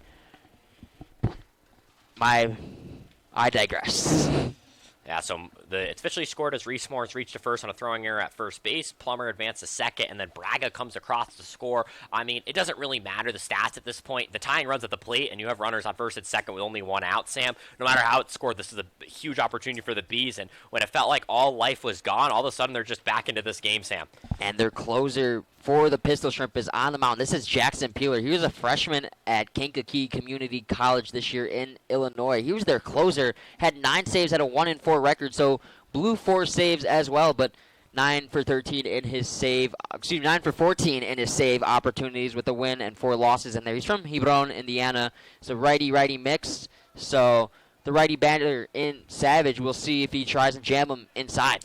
Yeah, Miratello, big bounce-back performance. Came with an infinite ERA, did not give up a hit, just 1 run, which isn't earned. 46 strikeouts, 17 walks on the season for the closer for Kankakee. Spieler dials in a first pitch slider that was absolutely disgusting, called for a ball. So Peeler actually, he doesn't have a slider. It's more of a sweeper because it has more horizontal movement than vertical. Yeah, more of a sidearm delivery than we've seen any of these Illinois pitchers throw to today. And like you said, it's more of a sweeper for sure. But Savage, Sam, does have a home run this season, one of his 4 hits, and boy, do the Bees need it here. Be a huge spot for him, but just needs a base runner at any point and keep the line moving for this Bees team. 1 away, 2 on. His slider there from Peeler, and it's 1-2. So looks like a little bit of a different pitch between that sweeper and that slider. The sweeper coming in a little slower. That slider with more of that obviously vertical movement, but it's a nasty 1-2-3 mix with a changeup as the 4th pitch occasionally in there as well. Sweeper right there, 2-2. This is such a big pitch coming up here for Savage. You want to try to make this count full and make it almost a have to throw a good pitch type situation. Opponents are only hitting 133 against Peeler, so their damage was done via the free pass, and we'll see if Peeler does miss his spot. High fastball, that's called for strike 3. Scotty Savage does not like that call at all, but that was right down the plate and a beautiful pitch from Peeler, and that's 2 away. Those are 2 big strikeouts. Miratello got 1, and then Peeler got 1 in the last few at-bats. So Pustiowski is having a very tough game, Sam. 2 strikeouts. This could be the biggest swing of the game. His 1 hit is a home run, and that being the tying run, this is huge, Sam. Righty on lefty, too. You got the favorable matchup. See how this one works out. Pustiowski is 14th at-bat. Has struck out 8 times already this year, but also a home run as well. Takes the first pitch that he thought may have been inside, but that inside pitch is ruled a strike, so Kinnick quickly down and count. See how he responds. Peeler, hard-throwing right-hander. Just misses off the outside, going high there. Good idea from going inside to outside, but cannot get Pustiowski to swing and miss, so it'll be even 1-1. 2 away. Tying run here for the Bees and Pustiowski. Takes a slider inside, and it's 2-1. You mentioned the strikeouts have been an issue for Pustiowski, and you also mentioned how well Peeler strikes out batters with 46 this season. Wind has cooled down quite a bit, so it's going to take a good poke from Pustiowski to try and get one out of here. Don on deck also has a hit today. If Pustiowski will keep the line moving. First and second, your 2 outs. 2-1 Pustiowski, and he swings and misses out a fastball at the outside portion of the plate. His off-speed's got so much movement. So when you see a pitch with that much velocity, I feel like instinctually you're trying to swing at it thinking it's a fastball, but somehow that one cuts to the outside of the plate, even though it looks like it's moving in like a fastball. Such a good pitch from Peeler. Bees need to somehow get a few more across here and cut into the deficit. 2 balls, 2 strikes to Pustiowski, and he strikes out for the 3rd time in this ballgame. So the Bees had a rally and brought up the tying run with 1 away, but strand 2 runners, and it's still 6-3 heading to the top of the 9th.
And welcome back to the ninth inning, final inning of action here, pending extra innings. I'm Liam Sample, joined alongside Sam Megan. Thanks for tuning in to this other installment of Burlington Bees Baseball. We'll have you for the next 3 days and a big homestand weekend.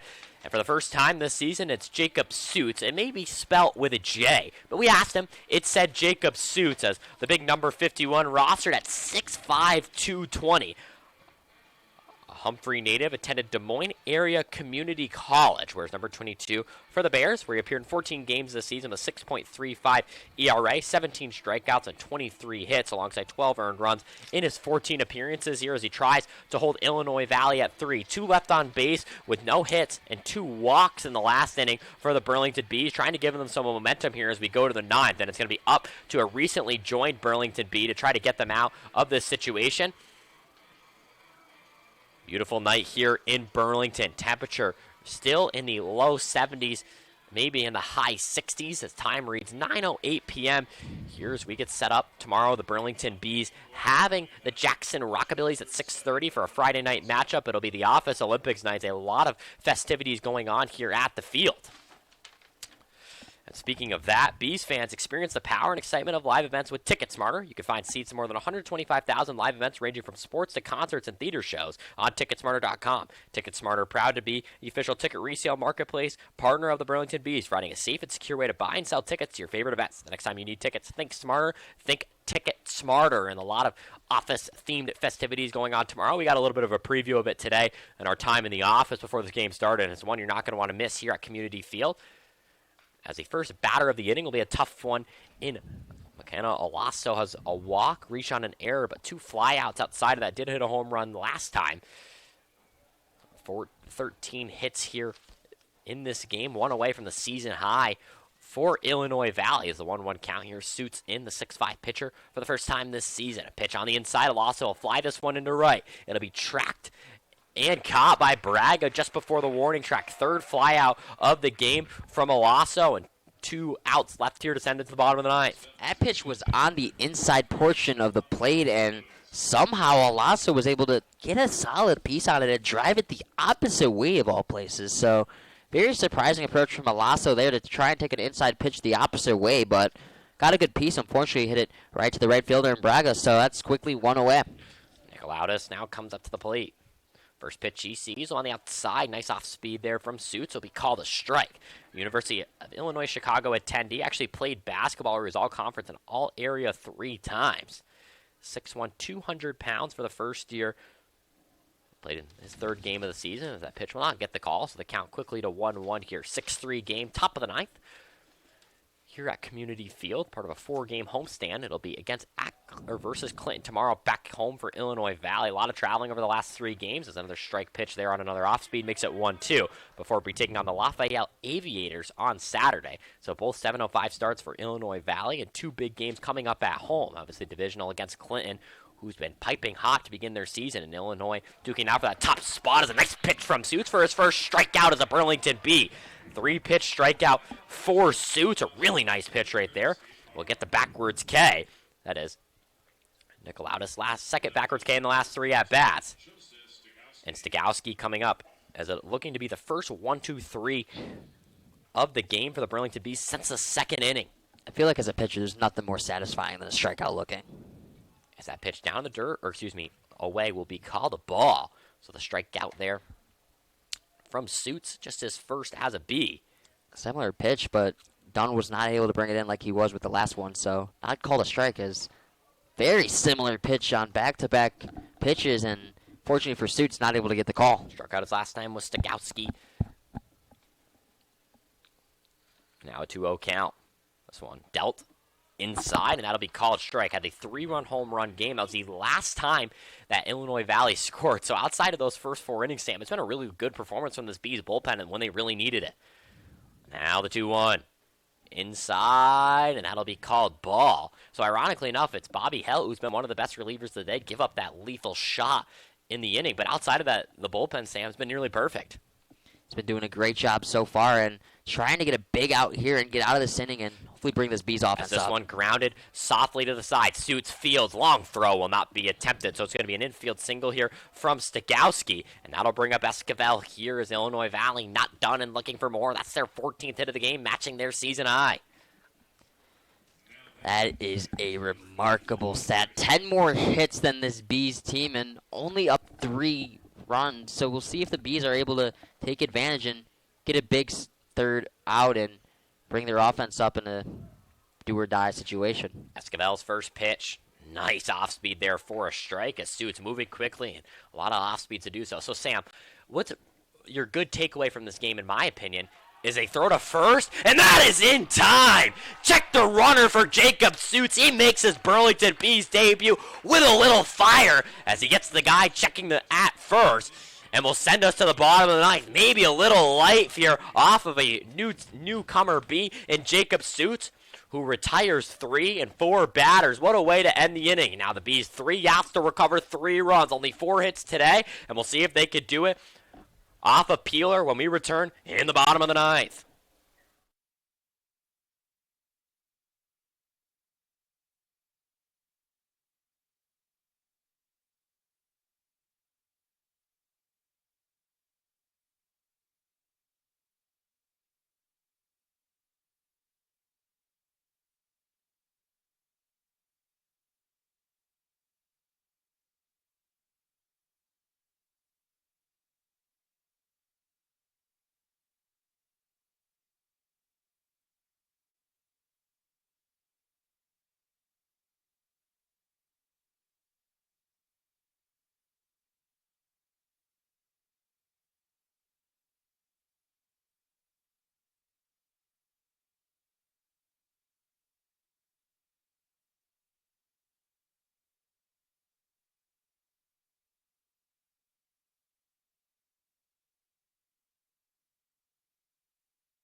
He was a closer in college, and here he is with a save situation against the Burlington Bees. Jackson Peeler sent out for the last inning of work. A 6-3 game, 14 hits, matches the season high. But a pretty impressive day from the Burlington bullpen. Sam, have you liked what you saw from this 5-pitcher combo? I've loved what I've seen from this Burlington bullpen, and after a struggle of a start, giving up that 3-run homer back in the 5th inning, it's been all zeros since. Unfortunately for the bullpen, the offensive side has not been able to get it done like they have in nights past, and starting to look like the offense that they had against O'Fallon.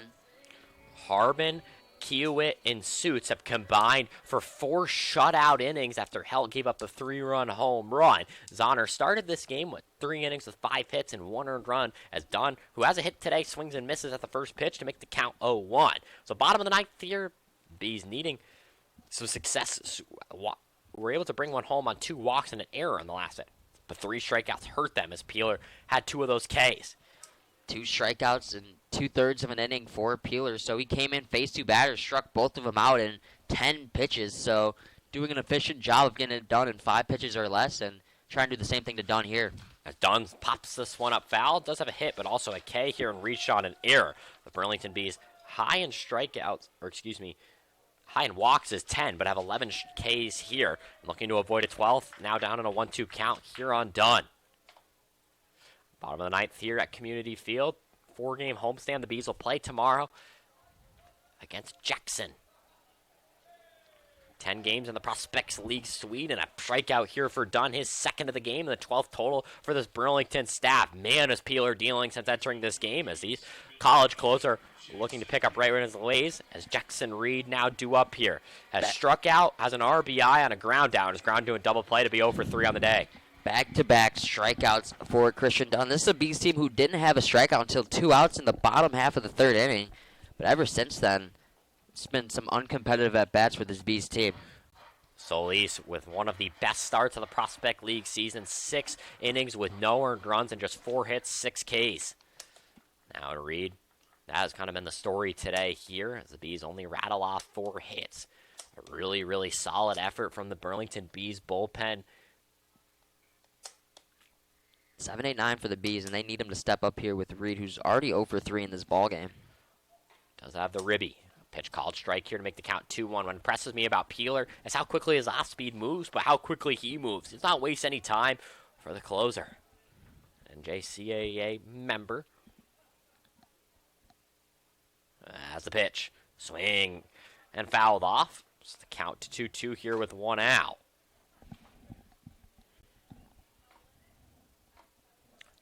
Love the approach from Reed there. Unfortunately, unable to put that ball in play, but starting to try and square up that fastball here. So we'll see if sweepers inbound here from Peeler.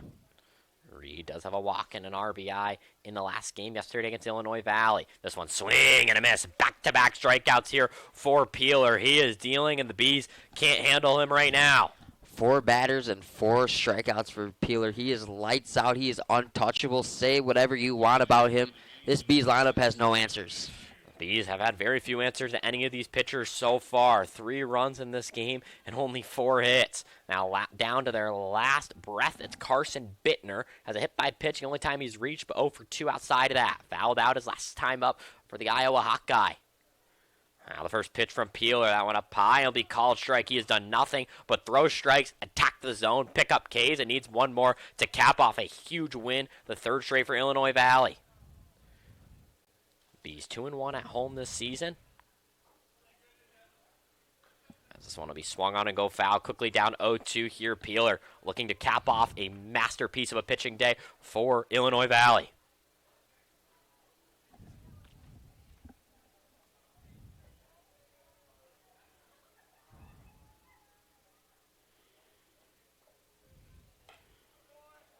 As this pitch up high, it'll be called a ball. So he stays alive here for Bittner.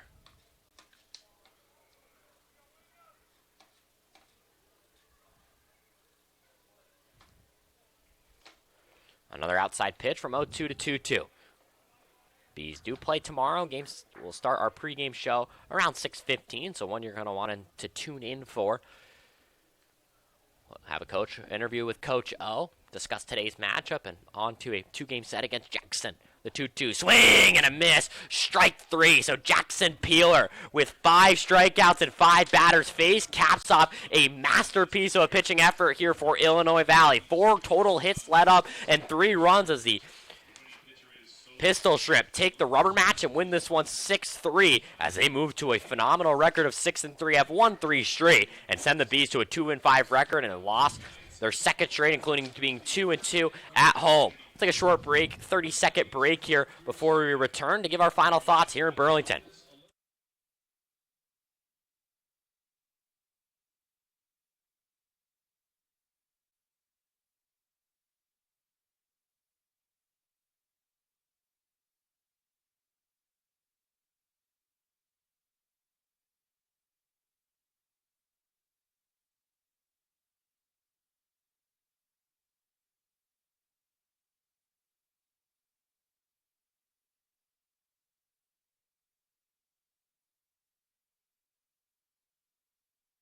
So final score, Illinois Valley 6, Burlington Bees 3, a season high in hits for Illinois Valley with 14 hits. And while this Bees pitching staff and bullpen stranded runners on base like there was no tomorrow, the Bees could not get runners on base, Sam. What are your takeaways from today's matchup here at Community Field?